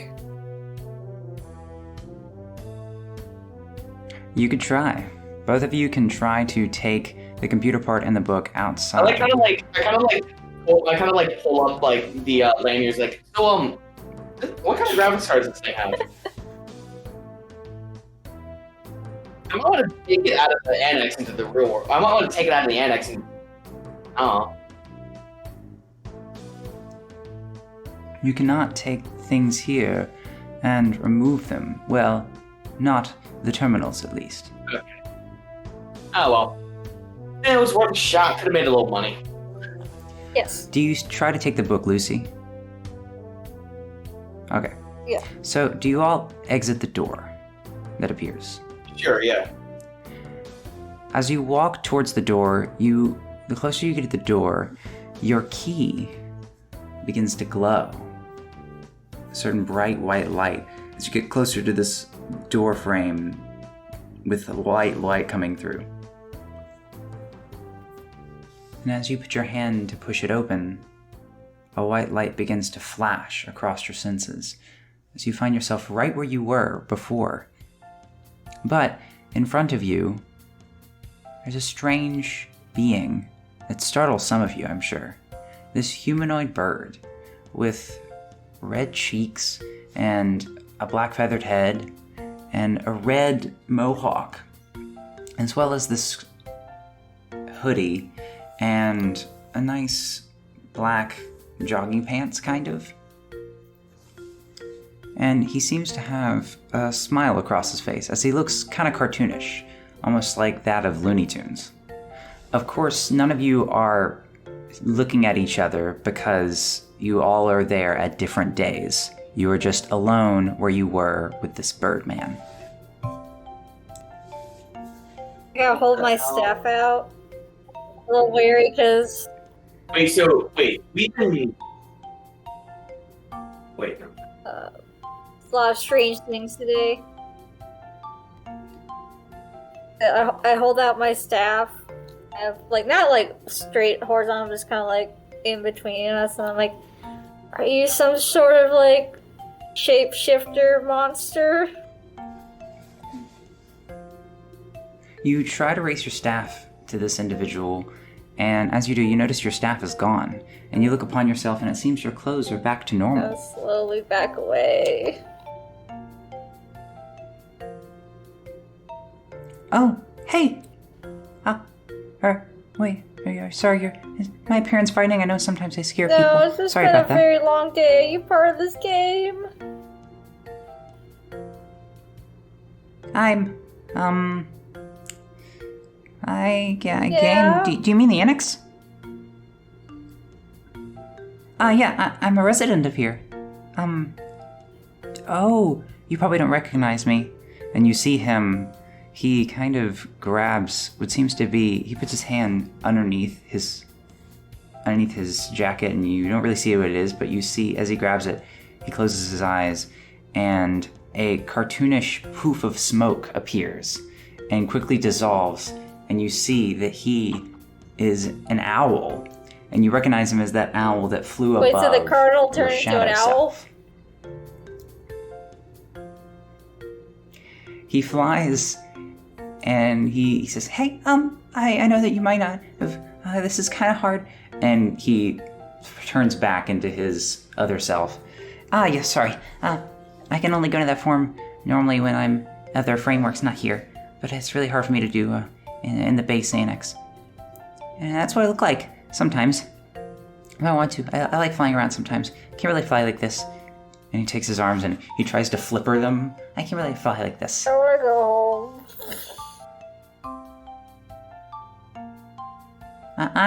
I flew in there. I was following the butterfly. I've been doing that a lot lately.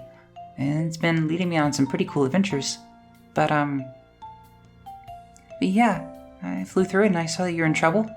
And the butterfly helped you out, I think. I don't know anything about that, but it's something I don't know. And I know a lot about the annex, so that's weird. But I'm a denizen here. I know, it's kind of weird for you, I think.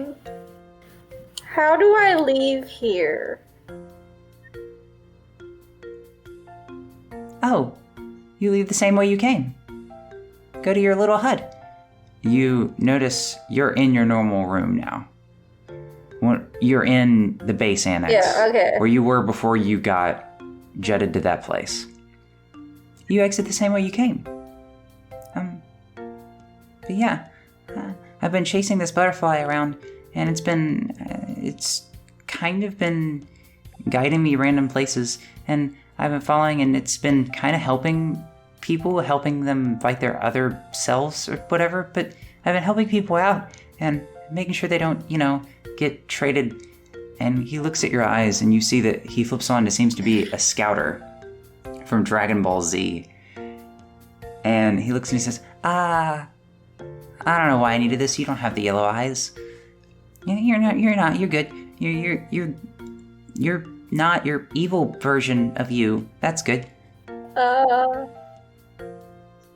Sometimes I come back and the evil you, the one with the yellow eyes, is the one that comes out, and then they want to fight me, and I have to run away. Yeah, do like Shadow.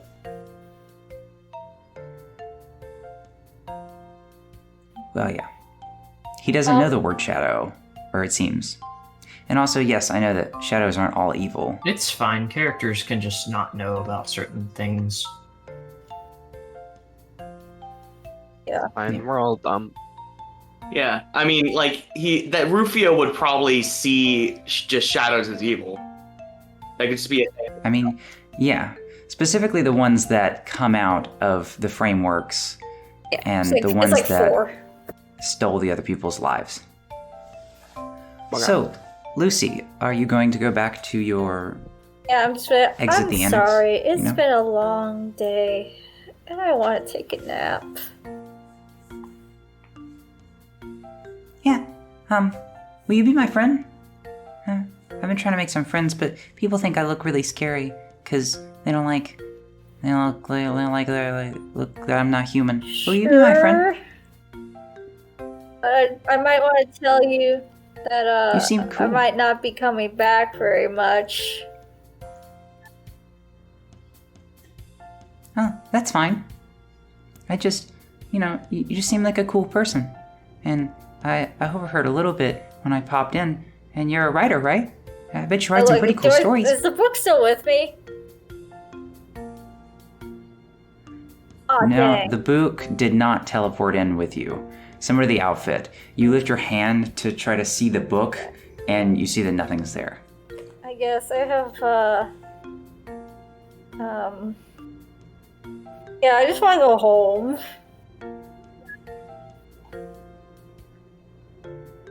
Understandable. Well, this is technically my home, but I can, Me too. I'm happy that you got out safe. Normally, if I don't drop in, sometimes people, a lot of people, it's bad. The yellow-eyed people are sometimes really scary. Sometimes they're not as scary, but sometimes they're really scary. And, I'm happy you made it out, though. You seem really cool. Maybe we could hang out again next time you're in the annex. Okay. Okay. Bye. Have a good day. Lucy feels so bad because she wants to be more she wants to be more friendly, but she does not want to be here anymore.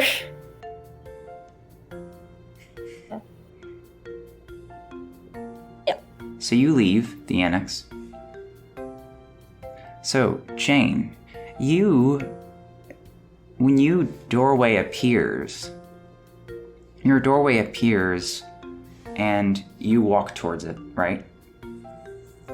Correct. And so you go towards it and you put your flashes and your arrow flashes and you walk through the door. It flashes and you're back in the normal world. You're back in the annex, the base annex. It's almost as if you walk through a doorway to the same place. Okay. And so you see when you go through the doorway, one thing you do hear behind you is, "Oh, hey!" Do you look behind you? I do. You see this similar bird man. Well, he's like a little kid. He's as short as you. Maybe shorter. He's like, "Hey, you seem pretty cool. I saw you're kind of interesting because I kind of just, your framework is really weird.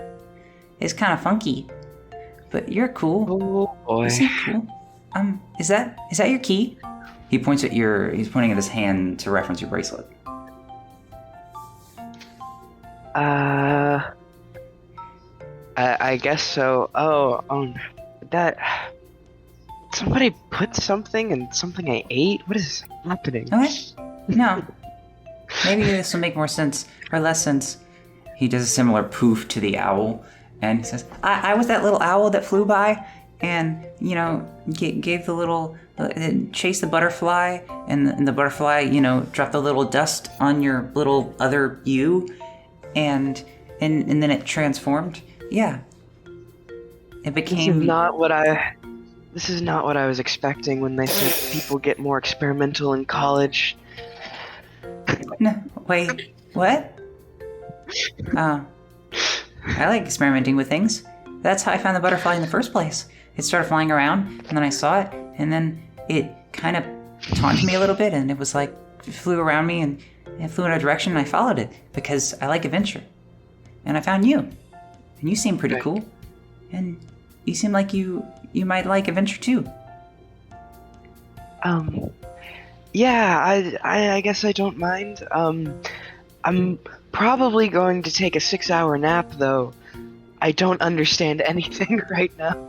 Oh yeah, a lot of times after people get their, after they face the yellow-eyed versions of themselves, they get real tired.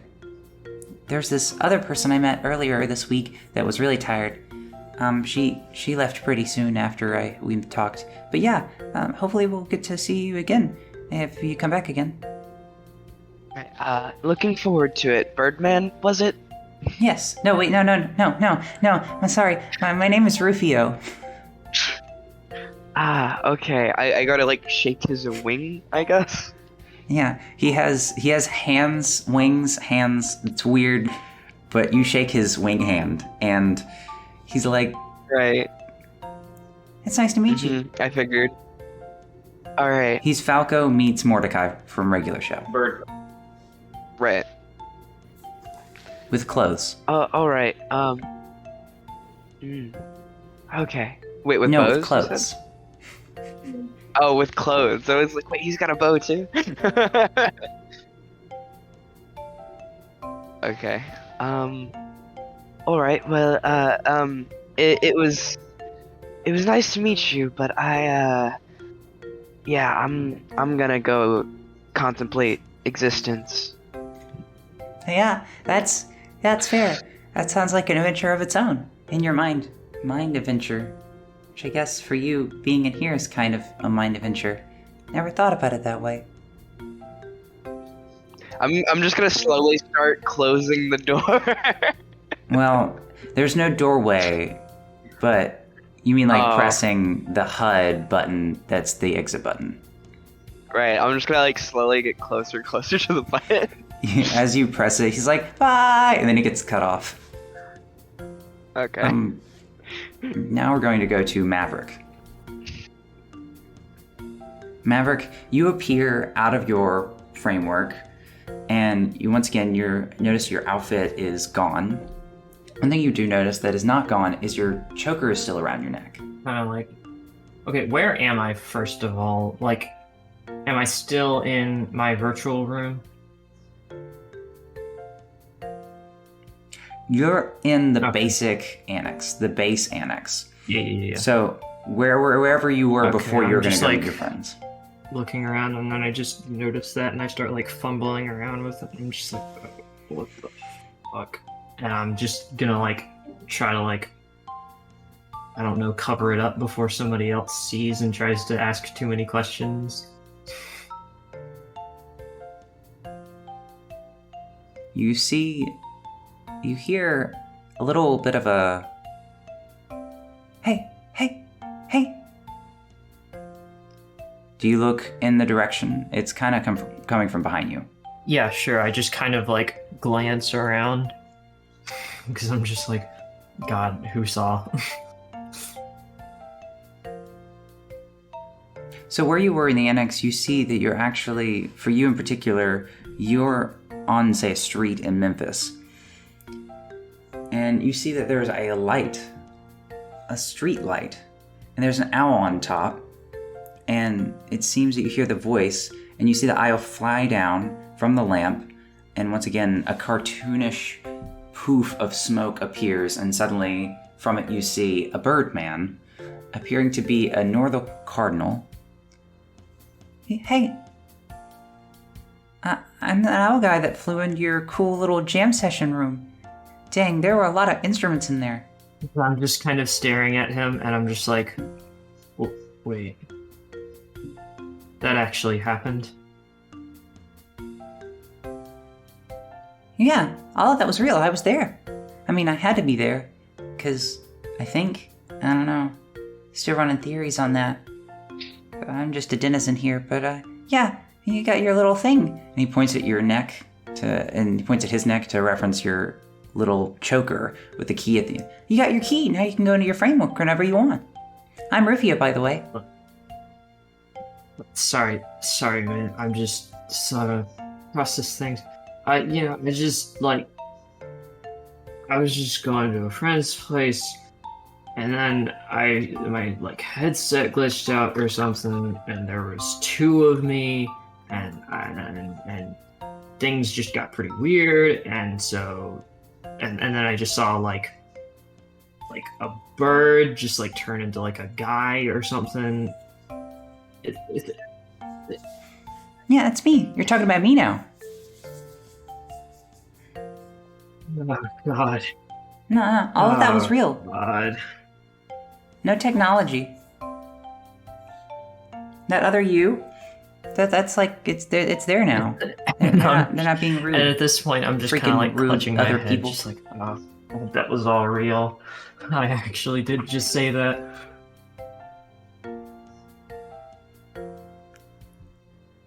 I heard your little guitar symphony thing that you played when I popped in and when I was an owl, and it sounded really cool. I mean, I hope I get to hear more music sometime. Do you come here often? Just please don't ever speak of that, dear God. Huh, okay. I mean, that's fair. It was I'm sure it was pretty spooky for you. It is for most people. Most people? But yeah, you're not the only person that I popped in on and had to help. There's other people that glitch has happened to. Yeah, that's not a glitch. That's what I'm trying to tell you. That's real. Like me, I'm real. What does that mean? I mean, I'm a denizen of this place. I live here. I learned the word denizen just recently, and it means someone who lives in a place. So I call myself a denizen. You live here? Like not on this street? Yes, I live here. No, I live in this place, like the annex. Like the thing you entered with your really cool tech things. Yeah, I live here. You another me or something that I have to deal with? No, I'm me. No, I'm not. No, I'm your friend. I want to be your friend. Will you be my friend? You seem kind of cool. I like your outfit. It looked really cool. Yeah, you sure. had a beak like me. Yeah, sure. You can friend me or whatever. I'm sorry. So can I check the time to see if time has passed at all? It has. Not much time has passed. I would say maybe okay, half an hour at most. Friend is still probably texting me, being like, "Where are you?" Oh, definitely. You see just some notifications on your friend on your HUD. Whatever. Sure, you can do whatever. Just I've gotta go see the actual person that I hopped on here for. We can talk about this later. Okay, that sounds fine.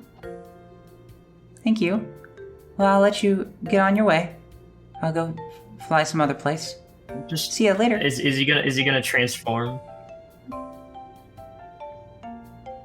Yeah, he transforms into an owl. Just kind of and stare at that flies again off into the distance. as I'm just like,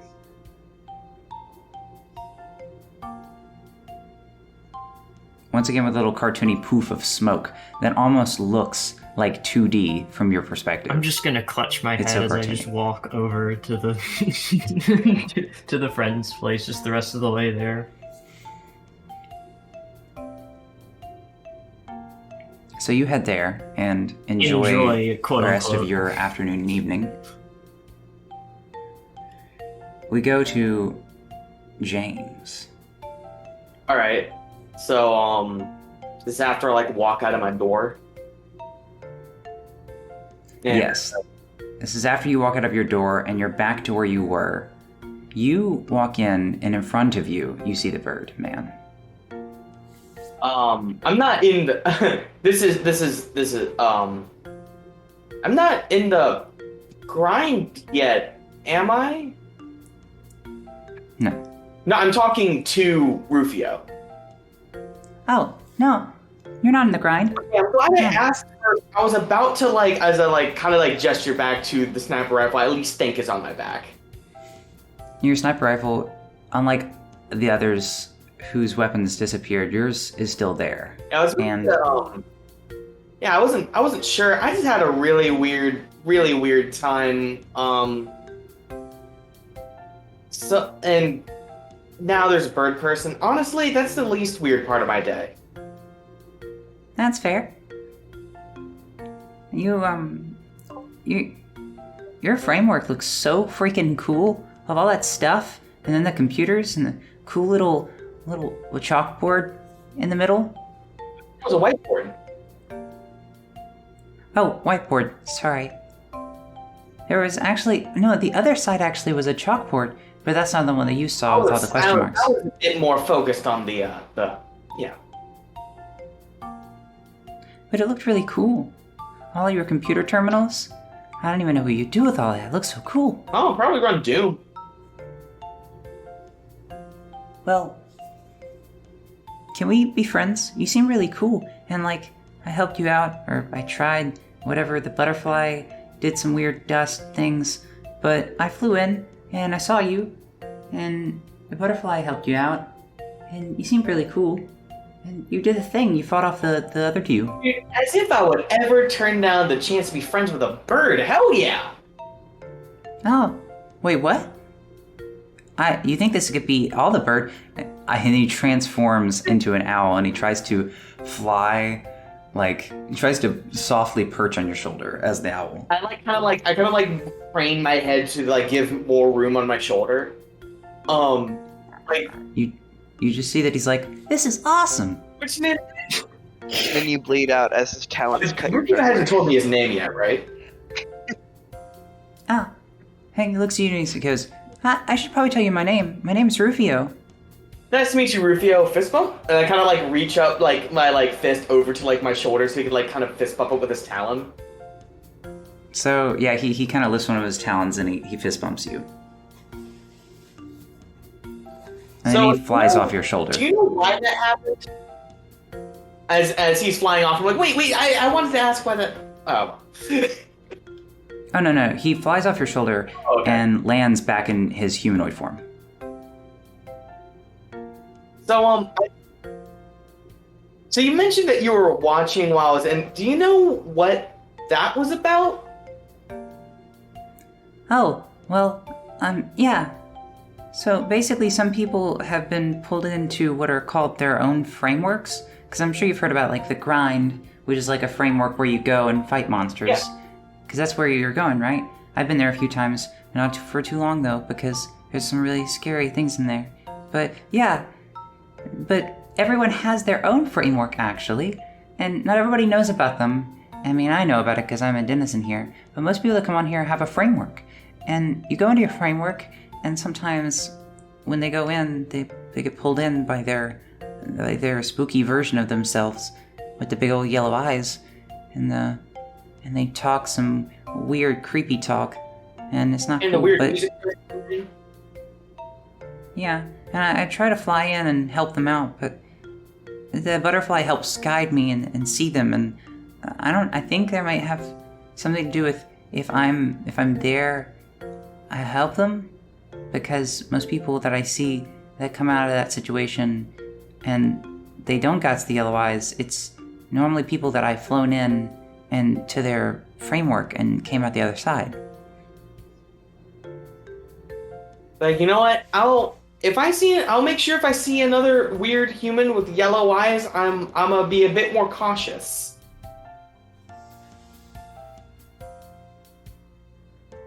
Well, yeah, that's probably a good idea. Well, I've seen a few that I wasn't able to get to, or I just didn't know about, and the butterfly didn't lead me to, and they get kind of scary, because I think they know that I know what they are, and they don't like that at all. But that's fine. On a different, not scary note, I don't like talking about scary things, but you seem really cool, and like, we could be friends, and like, we could hang out sometime, and maybe in the grind. Yeah, dude. Yeah, I mean, grind, you'll be able to kick the ass of any of those spooky versions of people that you come across. huh. You seem so cool. I've met a few cool people this week so far, and you're definitely one of them. Oh, someone's got to think.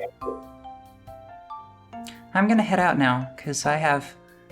You see the butterfly actually flies down and begins to circle around his head. I think I have somewhere else to be. I best be on my way. See you later. Alright, I'm gonna go shoot stuff in the grind. Bye. Bye. Have fun. Stay safe. Please stay safe.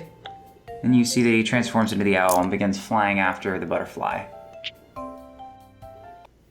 Now, we flash forward, back to the distress call, which is the first day of school, from Rufio.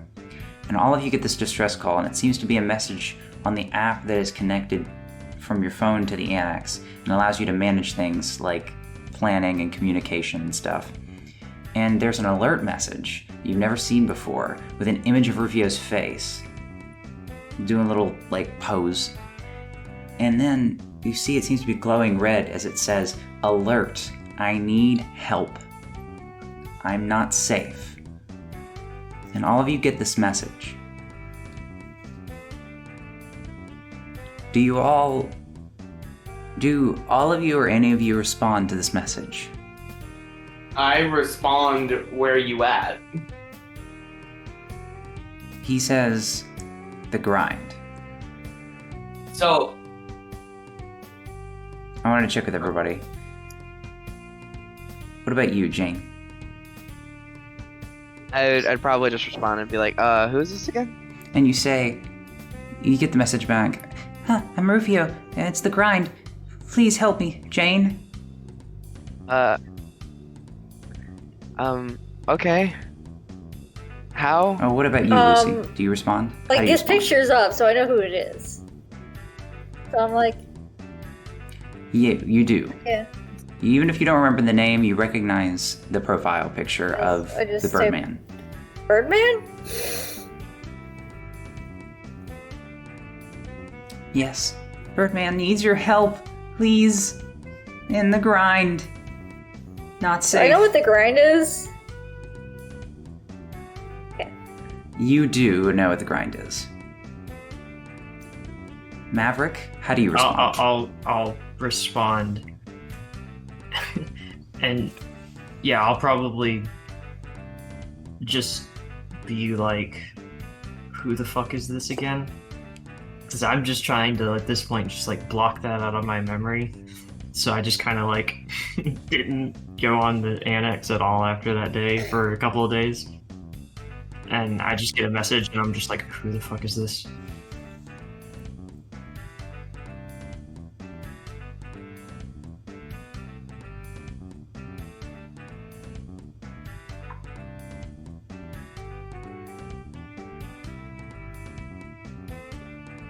Oh yeah. I imagine you see he responds, I'm the owl that helped you out. Please, I need your help right now in the grind.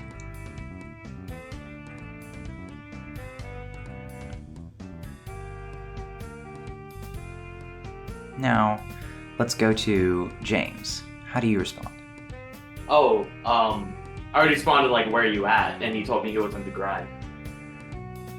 Oh yeah, that's I true. was gonna ask, like, we don't have any more classes there, or do we, or like, do we? We just have one 8 a.m. and You that's it. actually do not. None of you do. Because, I mean, that's how college be sometimes. yeah.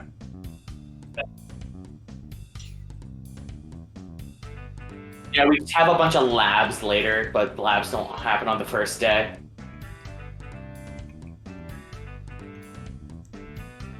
So, do you all heed the call? I guess so. I don't really know what's going on here lately, but I guess I'll just Maverick, do do you it. heed the call?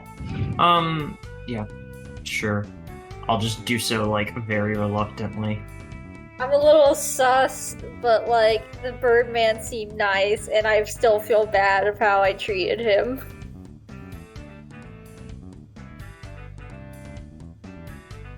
Yeah, I mean, I got nothing better to do.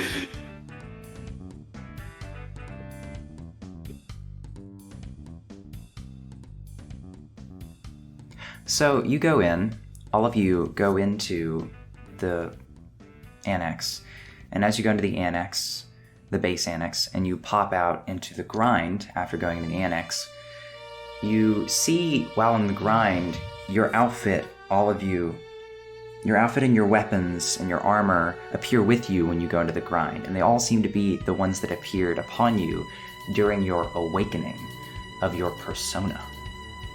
And as this happens, you begin to immediately hear what seems to be the Mementos. screeching of a bird nearby, and I imagine all of you begin following that screech because it is a similar screech to what you heard earlier when he was an owl. Did we all spawn in at the same location? Not exactly in the same location, because the grind is meant to be an ever-changing maze, kind of.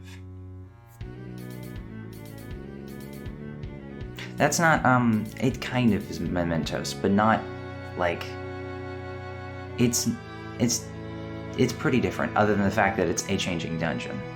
Is it like a labyrinth or more like a coliseum? It's more like, a dungeon.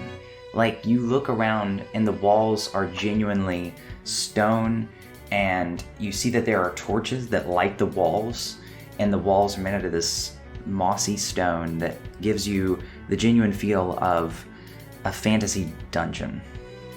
So, but we can't see each other. Okay. You appear in different locations, yes. Yes. And does everyone run towards the noise? I head Go over run there. to. I was gonna I say, mean, I I'm don't running toward my run bird, there. bro. I just kind of look down and I see that, like, the costume's back, and I'm just like, fuck me. It wasn't just some fever dream. I'm just like, and just gonna So as you slowly all- walk. As you begin heading towards the sound, you all, once you get what you think is probably 2 or 3 turns around where the sound is coming from, you see each other as you all kind of meet together in this junction. And you see these different people with these different, it seems to be these costumes and different weapons. And you all pretty easily notice that you're all headed towards the same location. The sound of this call, this this cry for help.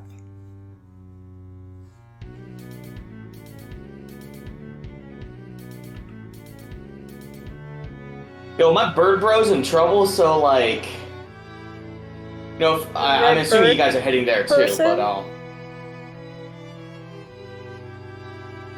bird bro. What?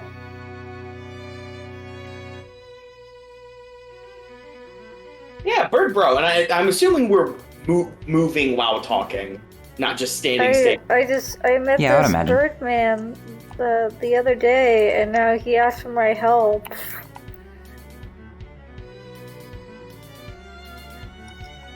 Hey, that's my Bird Bro, Rufio. I really don't know what's going on here.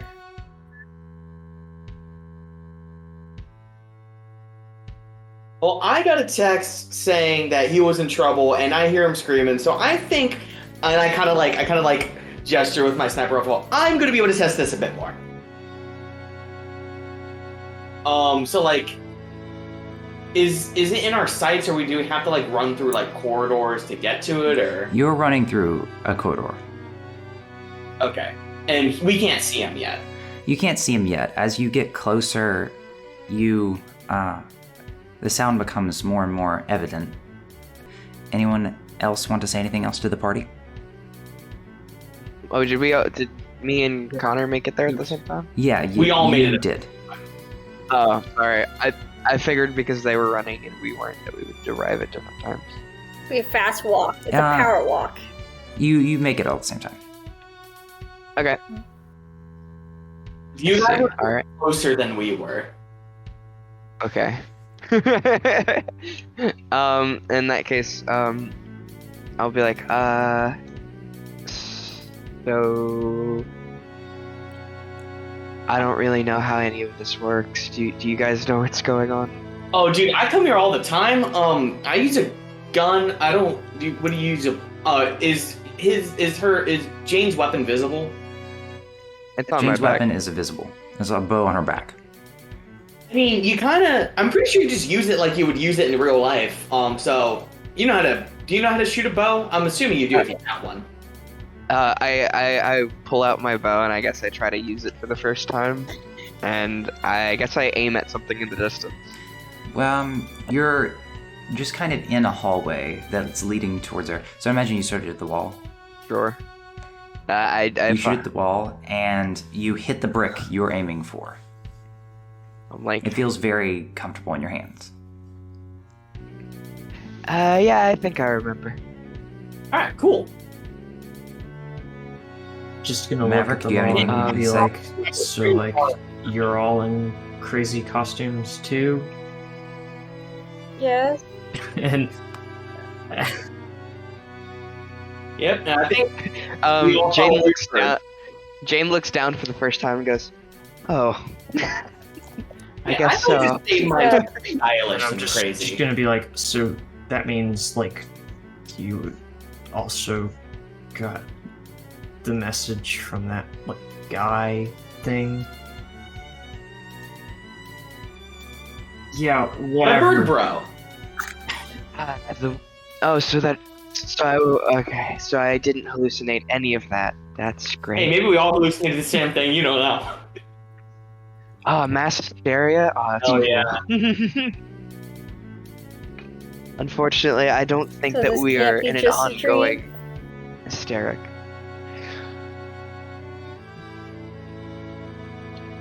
No, I guess we gotta go find that bird now. I mean, there's no guarantee. Well, there's no guarantee that I that was about to say, anyone I except imagine at yourself some is point we're just real, gonna is hear there? another scream, and then we're just gonna be like, yeah, we should probably move. Look, I think You hear look, I'm gonna look at James and say, look, I've already had another person try to convince me of whether I am or am not real. I'm not really into that conversation right dude, now. I had the same deal. Like someone was like, "Oh, I'm you," and they were like, "Ooh, stay in this computer room," and I was like, "Nah, man." James, you interrupted by We get interrupted by a what? By a what? Like it sounds like Get someone's being interrupted by choked. lack of sound. you just kind of hear what seems to be a more muffled at this point, even though you're closer, screech from the owl. Well, I mean, I guess we should go. I mean, I thought we were going already. But pick up the Like, pace. we were a just- little You bit. Sense of Yeah. urgency. So yeah, you guys turn corners and you finally make it to Dead Rufio. You're on the roll 20. You should see it, everything Yep. there. That's wonderful. So, you see the dungeon and you hear the call of Rufio, and yeah. So, you guys see, if I can go to the tokens, you see 4 distinct kind of dark figures surrounding Rufio. They seem to kind of just look like bestial forms, like an amalgamation. Seem to have claws on their hands, and they seem to be a little hunched over, but they seem to be thin and lanky. And you see that they seem to be kind of red and black, flowing through and up and down their bodies, but mainly black. They have kind of like a reddish aura about them, and you can't really see their faces because they all seem to be facing towards Rufio. I guess we go around the corner. Yeah, because currently we're around the corner and we can't really see him that well. Yeah.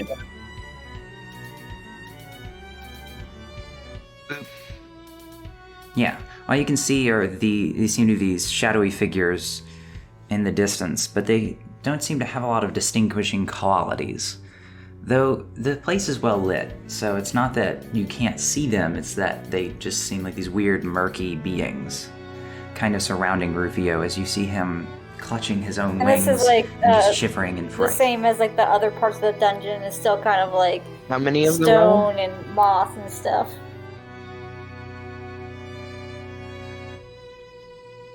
Yeah, exactly, yeah. There's still stone and moss and torches lighting the way. Therefore, Can I shoot them? you can attempt to shoot them. Are you going to address the party, or are you just going to shoot them? Yeah, I'm just gonna quick scope it. Like, Do I get the hidden effect if they don't see me? Because I would also like to immediately. yeah, because fire. I'm Yes. putting my sniper rifle on them. That's Okay. Am I Are you considered? coordinating to fire at the same time? yeah. I mean, I would look. Yeah. Because we talked about having guns. I kind of like nudge Jade. It's like shoot him. So am I considered hidden in this moment? I believe so. Let me think. I think there's a check that you have to make to hide.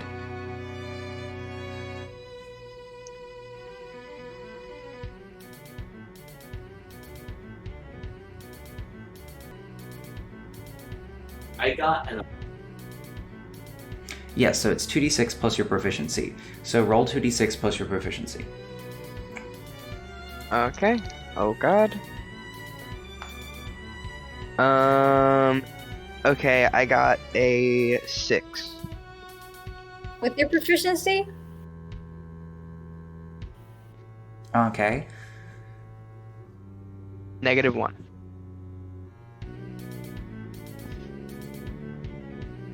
Wait, don't you use... Oh, what do you use for your bow? For my bow, To I hit. use athletics. Okay. That's what it is. Damn. That sucks. I forgot that you had negative proficiency. I forgot that's how that sneaking is going to work. What did you get, James? I got an on what? On shoot. The sneak. Oh, I was sneaking. Oh, okay. I mean, yeah, I said... I thought he said he was sneaking. Yeah. Are you not also I- sneaking? I was sneaking with him since both of you are kind of doing the same thing. That's a 12 on my sneak check. I have proficiency. If I didn't have a -1 and just had a 0 in my modifier, I would have gotten a wild card from Twist of Fate, because then it would have equaled 7. Oh, yeah. So you get a 12 and a 7. No, 12 and a 6. Oh, a 12 and a 6. I'm contemplating whether I want to do the average like we do in D&D, since you guys are kind of sneaked together. I think it will. So That's 9. 9. Yeah, so that's 9. So you guys managed to sneak pretty well. Okay, cool. Both of you kind of imagine you kind of pull your bow back, and you need a lot of space to pull your bat back. So you try to pull your back, make your shot, and you leave yourself wide open to be seen. And imagine with his high roll, your new friend, James, kind of leaves you and pushes you and points at a better vantage point to hide. Okay. Question, can we use our personas yet? You haven't necessarily learned how to use your personas yet. I was gonna say, like, one thing I could do is, like, kind of have, like, since, like, the wall, since, like, it's a dark area and kind of, like, mossy, I could have, like, Melkor's, like, little, like, storm of letters kind of, like, obscure, like, the vision. But I got a 13 to hit. I got a, also a 13. Okay. And because I rolled higher than a 10, slinging gun procs, and I'm able to make another ranged attack on a different enemy. Alright, so... I'm assuming I'm no longer hidden, though. Yeah. Oh, yeah. Okay. Do you want us to give you the damage now? Okay, so I am going to say... So there's going to be a Shadow 1, 2, 3, and 4. And also, let me cue the music. So, you both fire your ranged attacks against these shadows. And as you do, they transform. So there are 4 of them. And I'm going to shadows A, B, C, and D. I shoot From A. left to right. You're going to shoot A? Okay. So that is... And then my second target will be B. Okay. What about you? What about you, James? I'll probably shoot D. Alright, you shoot D.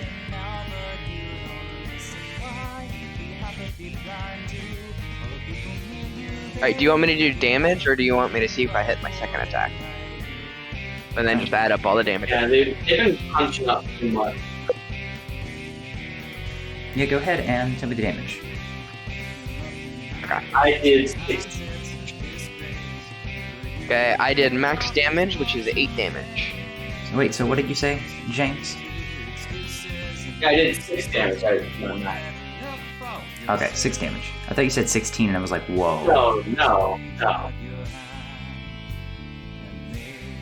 Alright, so, you do that. Oh, and apparently it's electric damage? Yeah. Oh shit. Yeah, I remember didn't- determine that you're shooting lightning bolts, aren't you?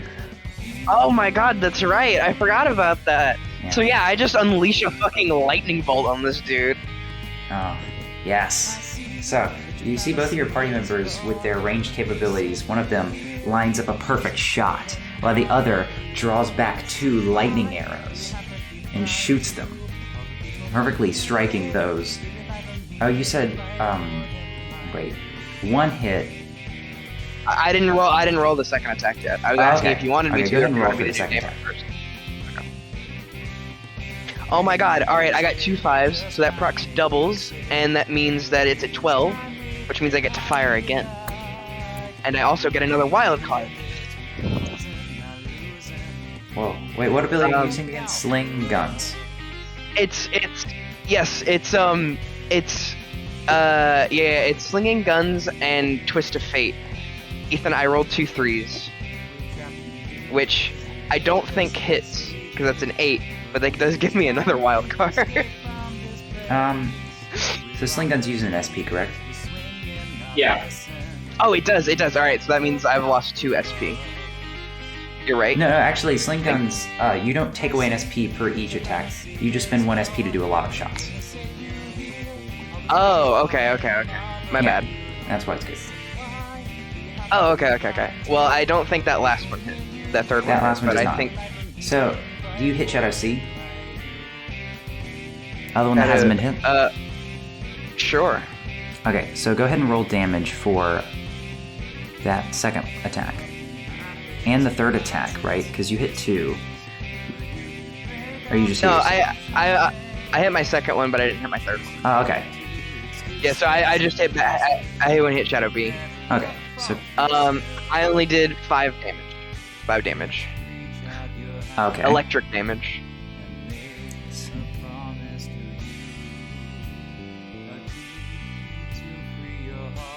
Electric, and then you did 8 to the first one. Yep. And then 5 to the second one.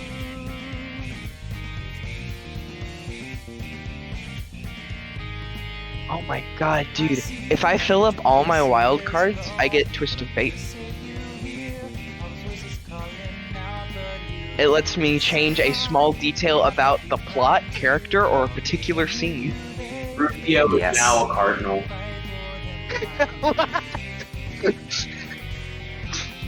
Oh no. Tommy's gonna be, oh no. It's okay, it's okay. I'll try not to use Twist of Fate too much. I'll just throw cards. I mean, I don't care. You do what you want to do. So now that you attacked... I think his last roll was Wait, like so a what was your 6. last roll again?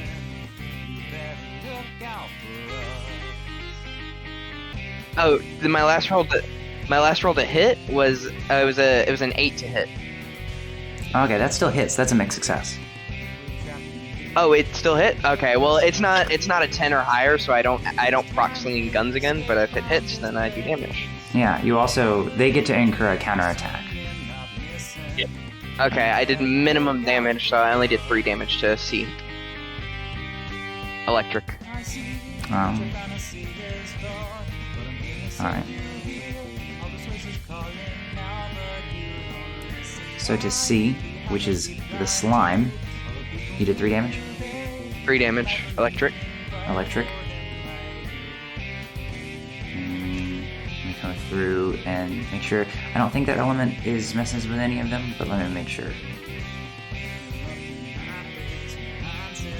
Oh, okay, wait. Well, you hit Silky. So you down Silky. Oh, okay, sick. Well then I'm Switch gonna use electric. my... Alright, cool. Well then I'm going to use my one more. We did that, right? You do get one more. Okay. I want to use my one more to activate Card Thrower and throw one of my wild cards. So I like to imagine that like maybe the wild cards I get like appear as extra charms on my bracelet, and I just kind of like grab one and I throw it, and I'll throw it at Shadow D, which is the one that hasn't been That's hit. the C. That'd be Oh yeah, slime. he hit him. Oh yeah, well the one I haven't hit. Oh yeah, right. Yeah. No, I hit the slime. I hit all 3 of them. I just didn't hit the 4th one. So I spend my turn to throw a wild card at an opponent. This attack always hits, however you lose the wild card. It inflicts a certain amount of damage based on your level, which is the number of d6 equal to your character's willpower, which is 1. And it is considered almighty damage. This attack always knocks its target down, unless it's a boss. In this case, the GM should warn the player that before the move is used. Okay, so I did 6 damage, 6 almighty damage to D. And that should knock him down. It's 4 attacks per round. Yep. I lose a wild card from it though. Wait, Tommy, did you take that down here? Yes, You it get another does. one It more. says You just solo this attack always knocks its target Oh down. yeah, I forgot to mention. You also downed Pyrojack. Yeah. Oh my god. Tommy just solos this whole encounter. I'm sorry, I don't have any support moves to use. Hey, we can't use our Persona skills yet, I don't think. We are. Perhaps. Maybe if you down them. Wait, who are you automatically downing? And it always happens. The one on the very end, D, Oh, okay, so you're downing him. How much damage is it? was 6 almighty damage. So there's only one left that isn't down, you said? Yeah. Well, in that case, I will throw another wild card at him. Or at the one that isn't down. And I do one almighty damage, but now they're all knocked down. All out attack.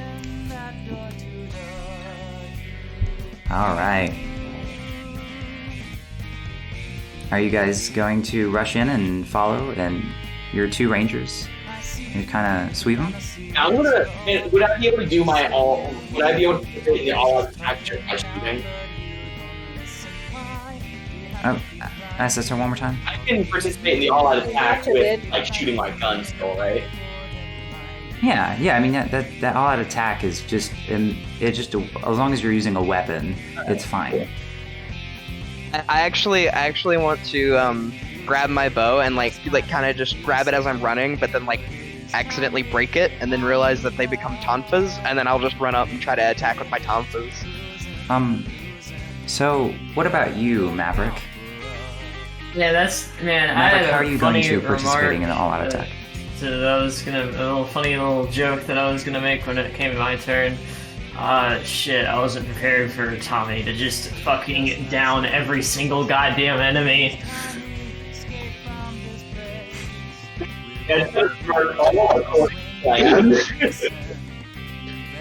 Yeah, but it doesn't. Yeah. It doesn't. Oh, you work can be the how- quite Futaba how in the I all-out wanted attack to. screen. Because I was just gonna like turn to Kaylie and I'm just gonna be like, so like, please tell me like you've been here a couple of times at least, because I haven't been here that many. I've never been to As this part before. as they're in. Oh, good. So it's just these two that are just. Okay. I kind of like. Can I like kind of like give a high five to Jane as she runs up? It's gonna fist bump like yes. I guess I'll do it. Alright, I think we all roll our weapon die, and then the dice can explode, I think? Or is that... I think that's how it works. I'm not sure if they can. How all explode. attacks work. I don't know, but I'm using tonfas, so I gotta switch to a D4. Each player rolls a basic melee ranged attack, and they add the results of the rolls together. Finally, and all that damage is dealt to every enemy. Okay. Is it all just looped together as almighty damage, or do my it's tonfas almighty. win damage matter? Okay, just It is roll. all almighty. Yeah. Okay. And I was hoping those dice explode because I rolled max damage at the end. They do not Damn. explode. I almost rolled max damage. I got a 5. That's 6 for me. I'm gonna like. Wait, what are we rolling? The 5 from me. So 11. Say one more time. He got a One 6. set of 6. I got a 6. Tommy got a 5. I got a 5. Yeah. Better. I am Connor, going to see Jane I wanna know what you're doing. just kind of bolt for them.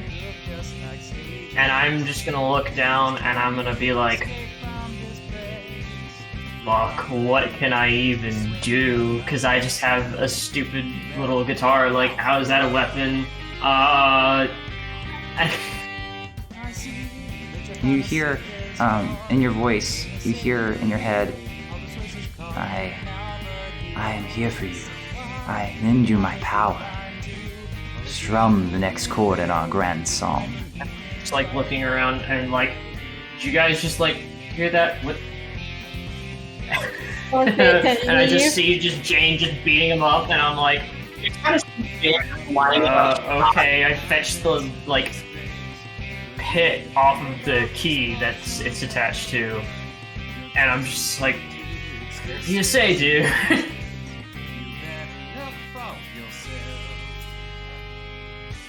You play a triumphant chord, and you see your guitar begins to vibrate as you play the chord, and a channel of sound and energy begin to flow out. What does your ranged weapon damage do again? I know we changed it. Psychic. So you see this cool like wave of yellow, pinkish, like almost like it seems like a weird, strange, like tie-dye, rainbowish energy begins to swirl out of your guitar and along with the strum and begins to fly at the opponent, striking them in tandem and twirling around and dodging your allies, but hitting and impacting the enemies. What about you, Lucy? I How know are we're you probably doing this? getting closer, but I do want to use my pens. Yeah, I feel like we should all like move our icons closer. Yeah. Okay. Yeah, you can all move. I'm gonna treat this all-out attack as like also giving you a chance to move in a little bit, and then we'll move in and roll so for I'm gonna combat. say take one if of they're my still alive. like dart-like pens, and we have throw like a few. Like, what do I roll? So just a D4. Okay, so the D4 plus 1. You're just rolling damage. Okay. The damage of your weapon. Let me check again what my knowledge is. Okay, so I have 5 points of damage.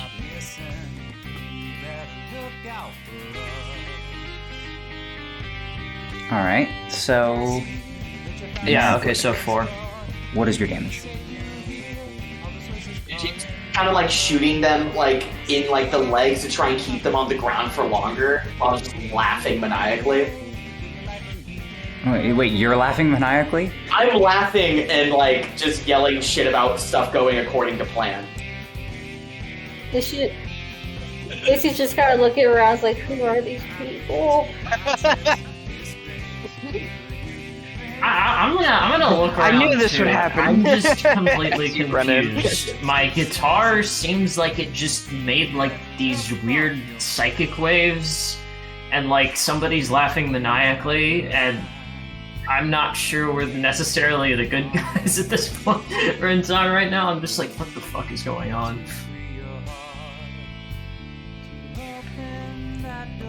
Jane is completely lost in the combat. So I'm gonna imagine, since you do take them all down, I'm gonna describe how each of you take down. I mean, I'm gonna take what you've already said and just run with it. So Maverick, you kind of strum your guitar as the psychic blast seems to fly in around Jane as it scoops and kind of slingshots around and blast into the Silky. As this weird, interesting maid-like being once was a shadowy figure, now colorful, begins to fade back into ash. And then Jane, you rush up with your 2 now tonfas, which were once part of your bow, as you go to strike through this weird jack-o'-lantern creature. So James is going to rush in and kind of crop in for the perfect shot to shoot the slime. And as you do, you see it sort of flattens itself out from the impact, and like the others, turns into ash. And Kaylie, you're throwing pins. Yeah, I'm throwing my psychic damaging pens. So you kind of raise your hand Yeah. as if you you don't have anything to throw, and as you hear in your head, I will give you the tools you need to write your own story. As you see a psychic pin forms in your hand. And you throw it, the enemy. You throw just a couple, almost with pristine precision, as they land directly into this incubus, and it falls to the ground, dead. And it, once again, like the others, falls into ash.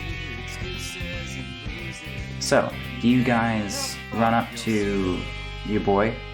Yeah. Your boy Rufio? Yeah. Jane is just gonna kind of stop for a moment and be like, "Oh my god, what was that?" I just kind of run up to him like, "Bird bro!" Hey guys. So sorry. I just a little shock there. What were those things? Those things were shadows. And I'm afraid those aren't the only ones. Those are just the ones that surrounded me. They caught me a little off guard, but I'm sensing a smaller number of stronger ones coming. But this time, now that I have some people I can help you out like I did earlier. I've been wanting to try this. I've been wanting some people that I could venture with. But now, more than ever, I will help you, because you helped me. Let's beat them up. As you see, 2 far larger, hulking, shadowy creatures begin heading your way. And they seem to be kind of more deformed than the others, and far larger in shape. Now that you're seeing them, they're looking at you, you see that they seem to be these half masks, but they seem to not completely cover the face.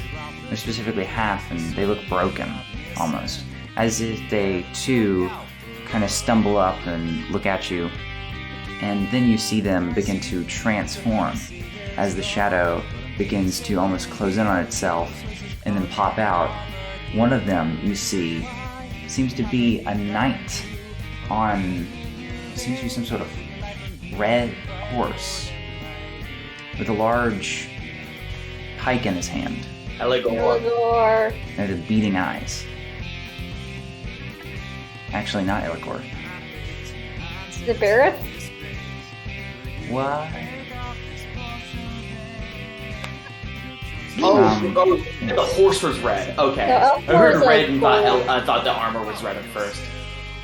Oh yeah, not armor red. Yeah, okay. Horse red. I was about to say, Maverick doesn't have red armor. I was like, okay. I just misheard. I would like you guys to roll initiative. So, you see... Oh shoot. You see this big boy. And the other shadow seems to transform into this lady of an interesting garb. She seems to have her torso is made out of this wheel, and she seems to constantly spinning it. This weird whale woman, whose name is totally not Fortuna, she seems to have her eyes on all of you. So, she begins to spin her wheel really fast, and you see a sort of green kind of almost tangible air begin to form out as she spins it up, and she tries to release her hands to launch some wind at you, Maverick.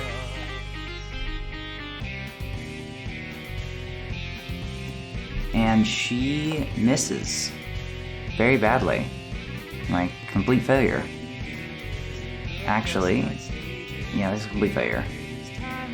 Okay, so Maverick, you have a counterattack. She tries to launch some wind at you, but you manage to dodge out of the way. Yeah, I'm gonna dodge out of the way, and I'm just gonna look back at, like, Rufio, probably, and I'm just gonna be like, what the fuck is going on? I don't know. They just started attacking me, and I just wanted to venture, and obviously it looks like it went too far into the grind. Man, we all get really into that grind. You owe me. I'm just gonna be like, you owe me for this. And then I'm going to run up to Fortuna. And I am going to probably do a good old bash. I'm going to grip the neck of my guitar as I'm running up to Fortuna and just do a nice old grand slam up against the wheel of it to try and knock it out or something. Good smack. Alright, good to smack. Roll to smack. 7. So you smack. It's the mix. It is a mixed success. So... I got a 2. Alright, got a 2 damage. Alright. Are you sure you want to run up, or... Okay. You said you wanted to run up, so yeah. Alright. My character is still, like, just trying to process everything. Fair enough. Next is... Maverick.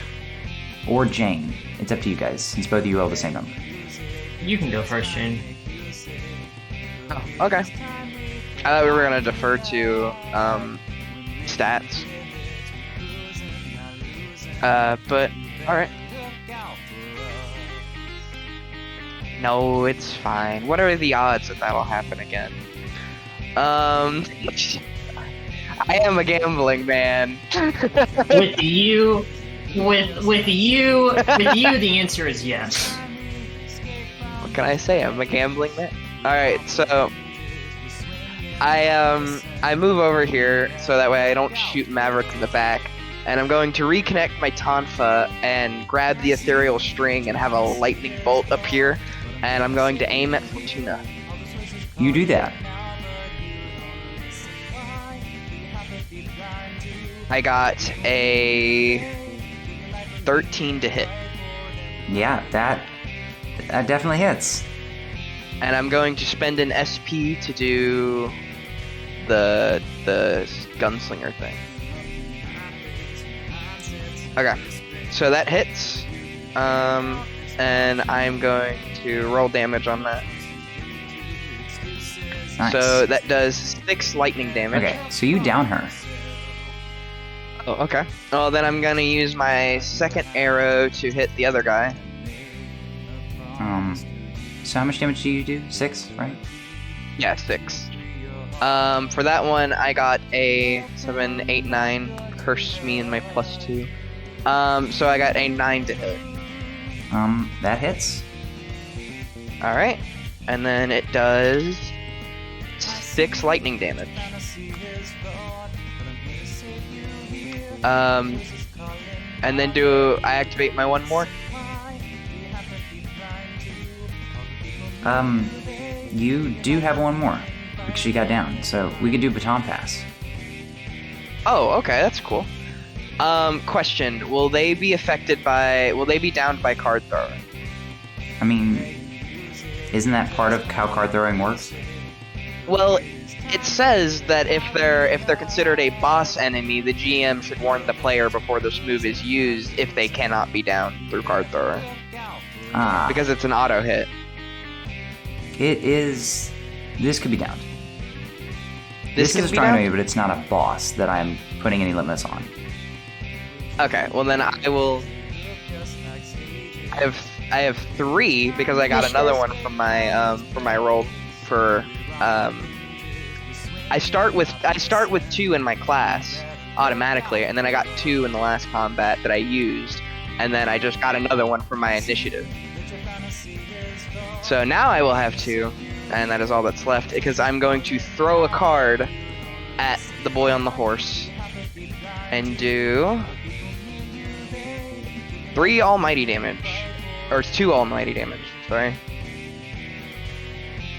But he is down, and I will all out attack with my bow. Alright, so you're using. Okay. So yeah, all of you get another all attack. Alrighty.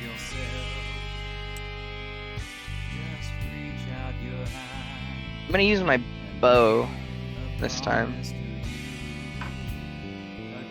Alright. You do that. And that'll be the end of my turn. Alright, next is Maverick. So they still haven't disappeared, right? And they're not downed anymore No, they because have of not. an all-out They're attack. still there. Okay. Yes. So I did the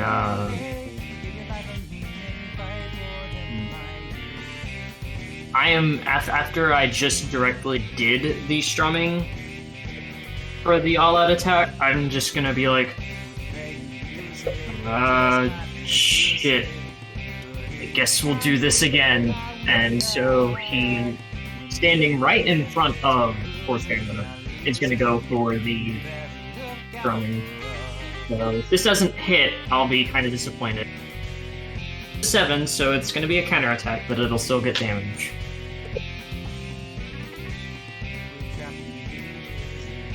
Yes. Fortuna And you're attacking with you're the attacking range with again? that I'm right in front of. Fortuna with the range, right? And I got a 7. Alright. So big damage. Big damage. Yes. Damage? Big damage. That definitely counterattacks.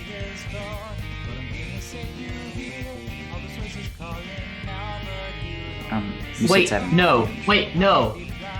It's 8. It actually should be 8. Because signature weapon. So I should have been adding one more to all my other attacks. Oops, oh well. Anyways, yeah, 8 casual 8 damage.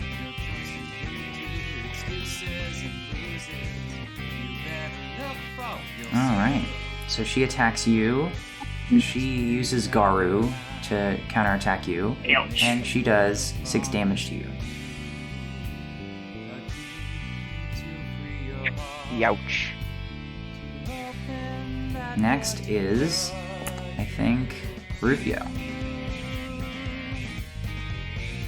So Rufio flies up and he begins flying around. And as he begins flying around the battlefield above everybody, and looking at his character sheet, he's going to fly up into the air, and as he flies over everybody, you see him, and as he flies over,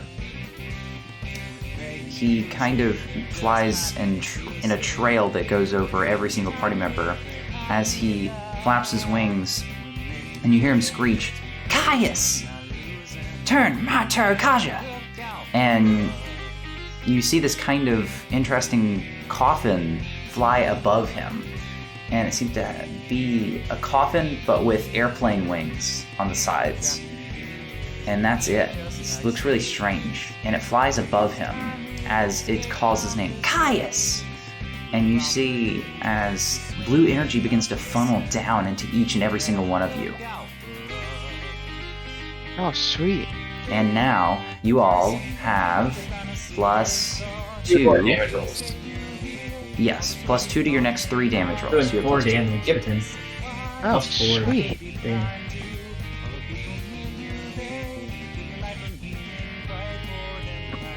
Yeah, so he does that on his turn.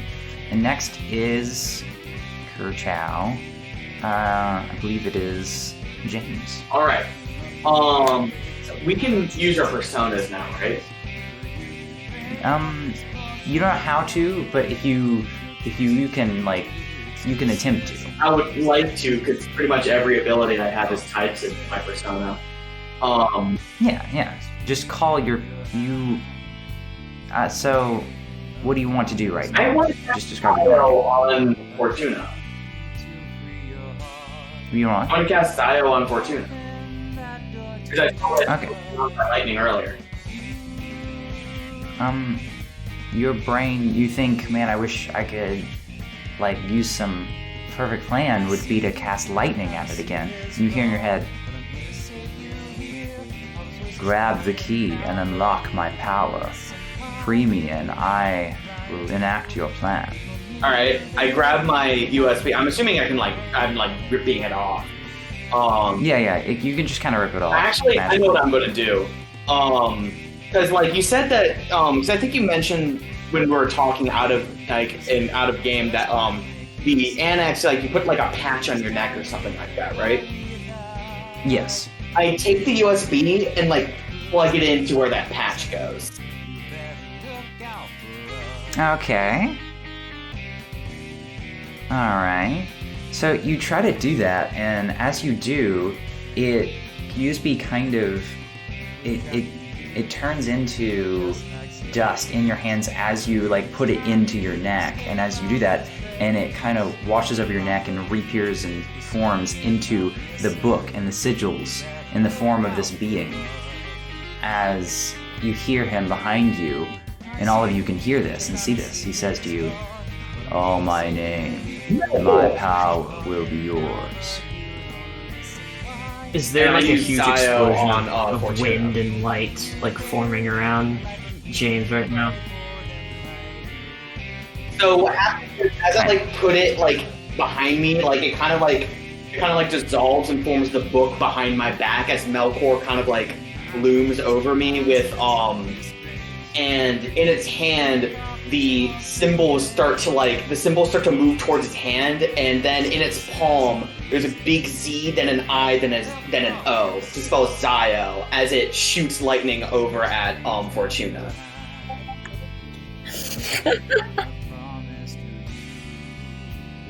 Oh, you mean when I breathe out the first 2 syllables and breathe in the third? So, no. No, I just kind of yell out Melkor since I know my bro's name. I zap him That is gonna So Yeah. So I get plus 4 to this because that's the plus 4 limit. So that is 11 to hit with Dio. That definitely hits. All right. And my damage, that's gonna be. Because of Taru Kaja. Oh my god, it's gonna be a lot. Because that's 10 damage to the. So yeah, you summon your persona and you call for its power of lightning as you see a sigil begins to form above Fortuna. And from that sigil, you see it begin to glow with yellow energy as a lightning bolt strikes down on Fortuna. Can I jump back? And she Please. is no more. Just be like, Oh yeah, the you fuck? can. Yeah. I get a 1 more, right? Because I hit its weakness. You do. All right, and I'm gonna use Ethan. I'm gonna ask you, even though I'm assuming this isn't the case, I can use polymorph on this, right? Because it's not a boss monster. Yo! Yes, you can use polymorph on this. Hell yeah! As I point to Barrett, and I say, Melkor, make that one weaker. That's 11 on the check to turn him into a harmless Mothman, which, yep, that happens. And the health it has is whatever health it had before it got turned into what it is. So the Barrett just kind of, so Melkor just kind of has like a bunch of letters shoot out and attach to Barrett that start to morph its form into a little like moth dude.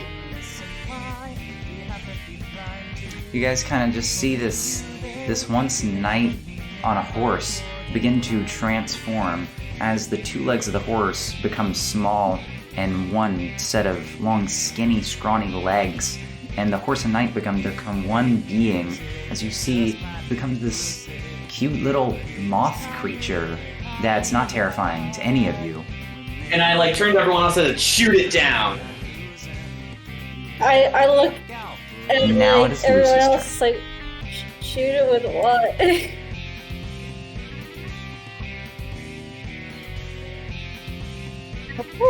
Yeah, because my I wanna know how he did that. A magician sucks 'cause never I don't have reveals any his gun secrets. damage.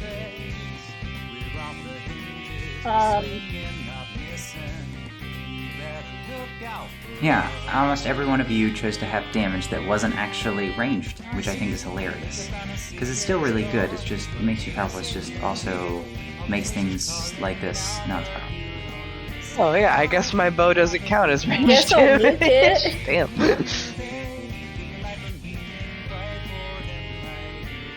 I mean, it's decent harmless, so even if we I don't was gonna count put it Bear like that, to, it'll I be was gonna try to fine. put Bear to sleep.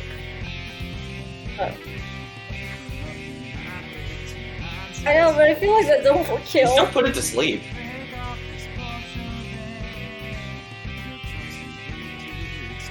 Too bad. Kill it anyway. Kill it. Yeah, I guess I'll just nuke it because if it was still like a scary horseman, I'd be like, oh, we need to stop it. But this is a Mothman, so I'll roll 2d6 plus my magic. Ooh, I just got double 6s.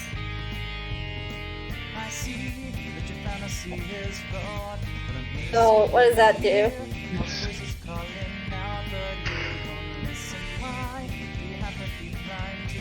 It just means that you, Okay, I just didn't know if you just that are was like a rolling to crit or something, so it just something. means you definitely succeed. Yeah. You're doing nuclear damage, right? I don't think that's a crit, right? If you roll max, instead of crits, you crit on damage die, not on attack die. Okay. And that's where exploding dice come from. Ooh. I got a 6 on that too. Okay. And it's 6 plus 3, which is 9.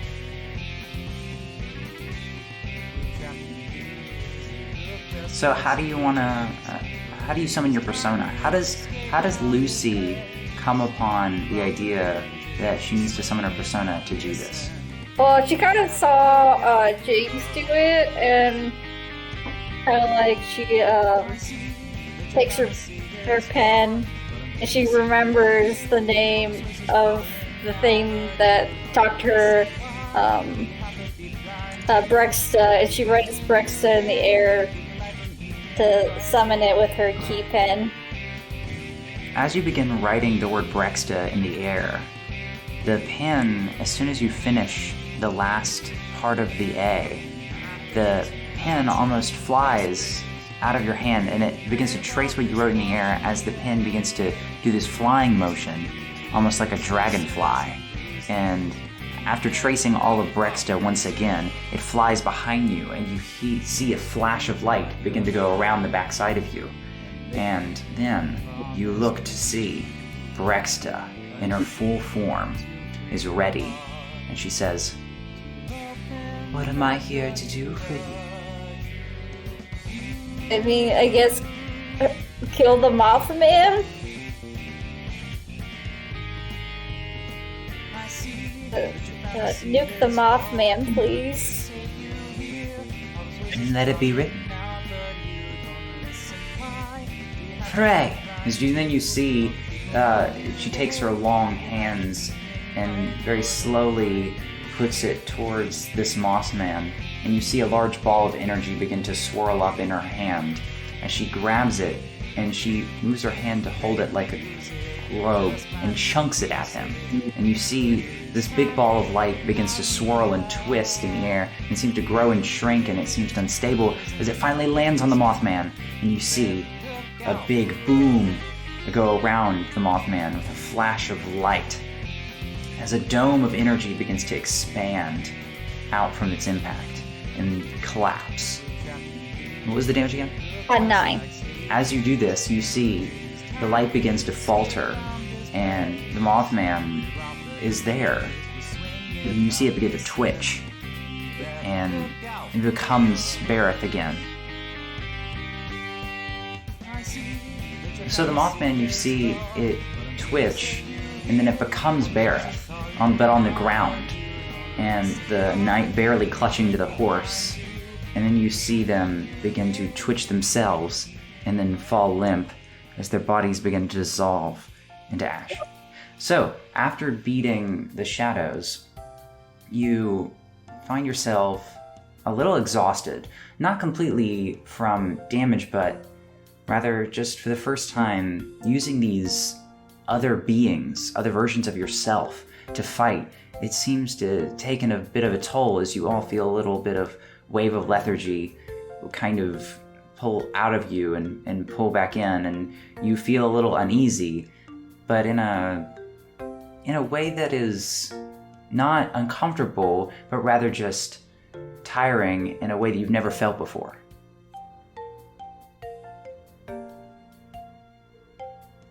And Rufio flies down to the center of you and becomes once again his humanoid cardinal form.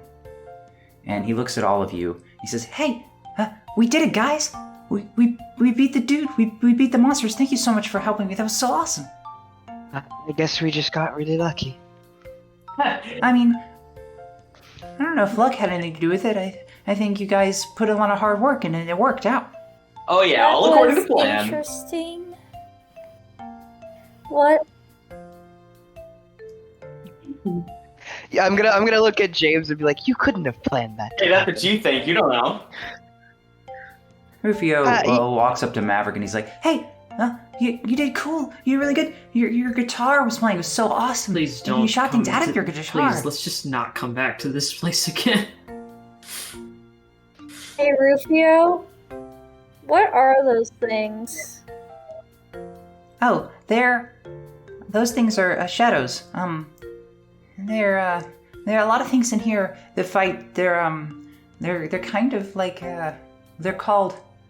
Well, see, I gave a name to distinguish because some things you fight in this place in the grind are shadows and some aren't, and you got to stay away from the shadows because they can actually kill you. If you guys who are like in here because of the thing, and he points to his neck, then you die if a shadow like kills you in here. But that's not cool. Then I'll just die in general because I live here. But yeah, so like there are these idioms, which are the names that I give to the things I see that aren't as terrifying. Not shadows, but they're still terrifying. And other people fight them, and sometimes people get killed by idioms, but they just respawn because it's like a game in here. But you see, they get killed by a shadow. Sometimes a shadow and idiom are hard to distinguish because shadows take the form of monsters. And then basically a shadow will kill you. And I've seen some people get in some fights with some shadows, and it kind of scared me because I was afraid that they don't quite know what they're getting into here. But it's all quite terrifying.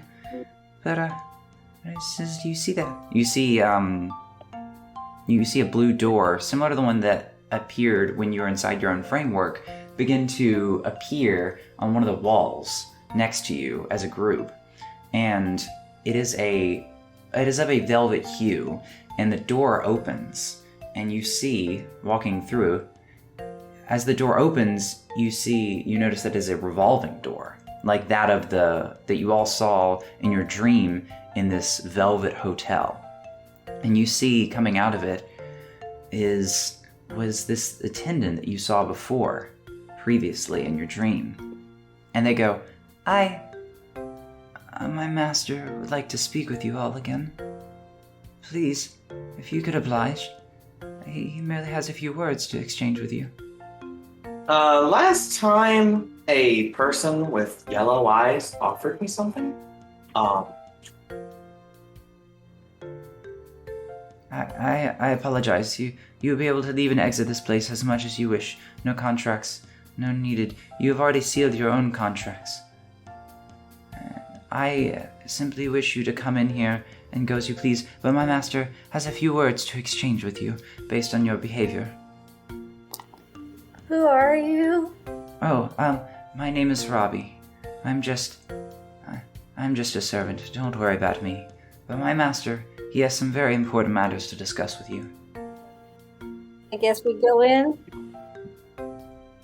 I guess we go in. I stare at that dude as I watch just James just walk through the door, and I'll just be like,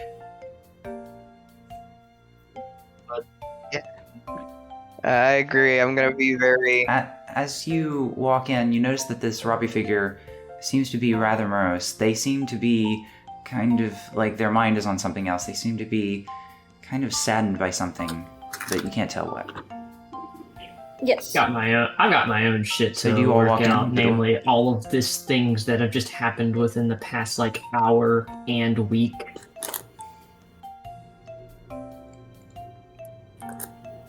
Robbie shows you in, and as they show you in, you notice that Robbie notices your worry, Maverick, and as they do, you notice that they say, I see that you have questions that need to be answered. I promise you, my master will answer them. Everything you need to know. He is an arbiter of knowledge about the things that have transpired recently in your life. He will help you make more sense of the situation. Good to know I'll finally get some answers then. Thanks. So as you enter, you all enter into the room that you saw before, the Velvet Hotel front desk, and you see Igor sitting there, and he looks up at all of you, and he says, My, it appears you have answered the call. to help those who others wouldn't. Hope grows strong within your heart, and it is now that I have much to discuss with you.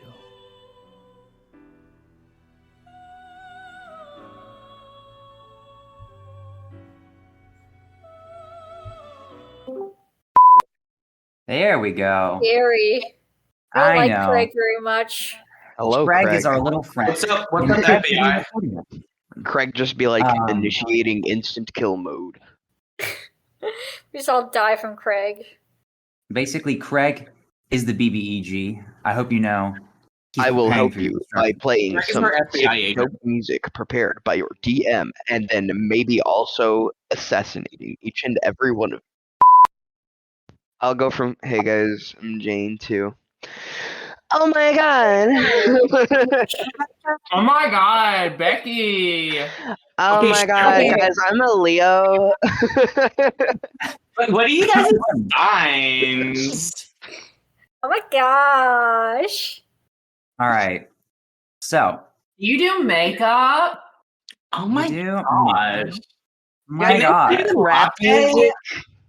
Did you I guys think hear it's that safe. pumpkin spice is Yeah. available already? My god, I love Chipotle. Chipotle is my life. Here's the question though: Chipotle or Starbucks?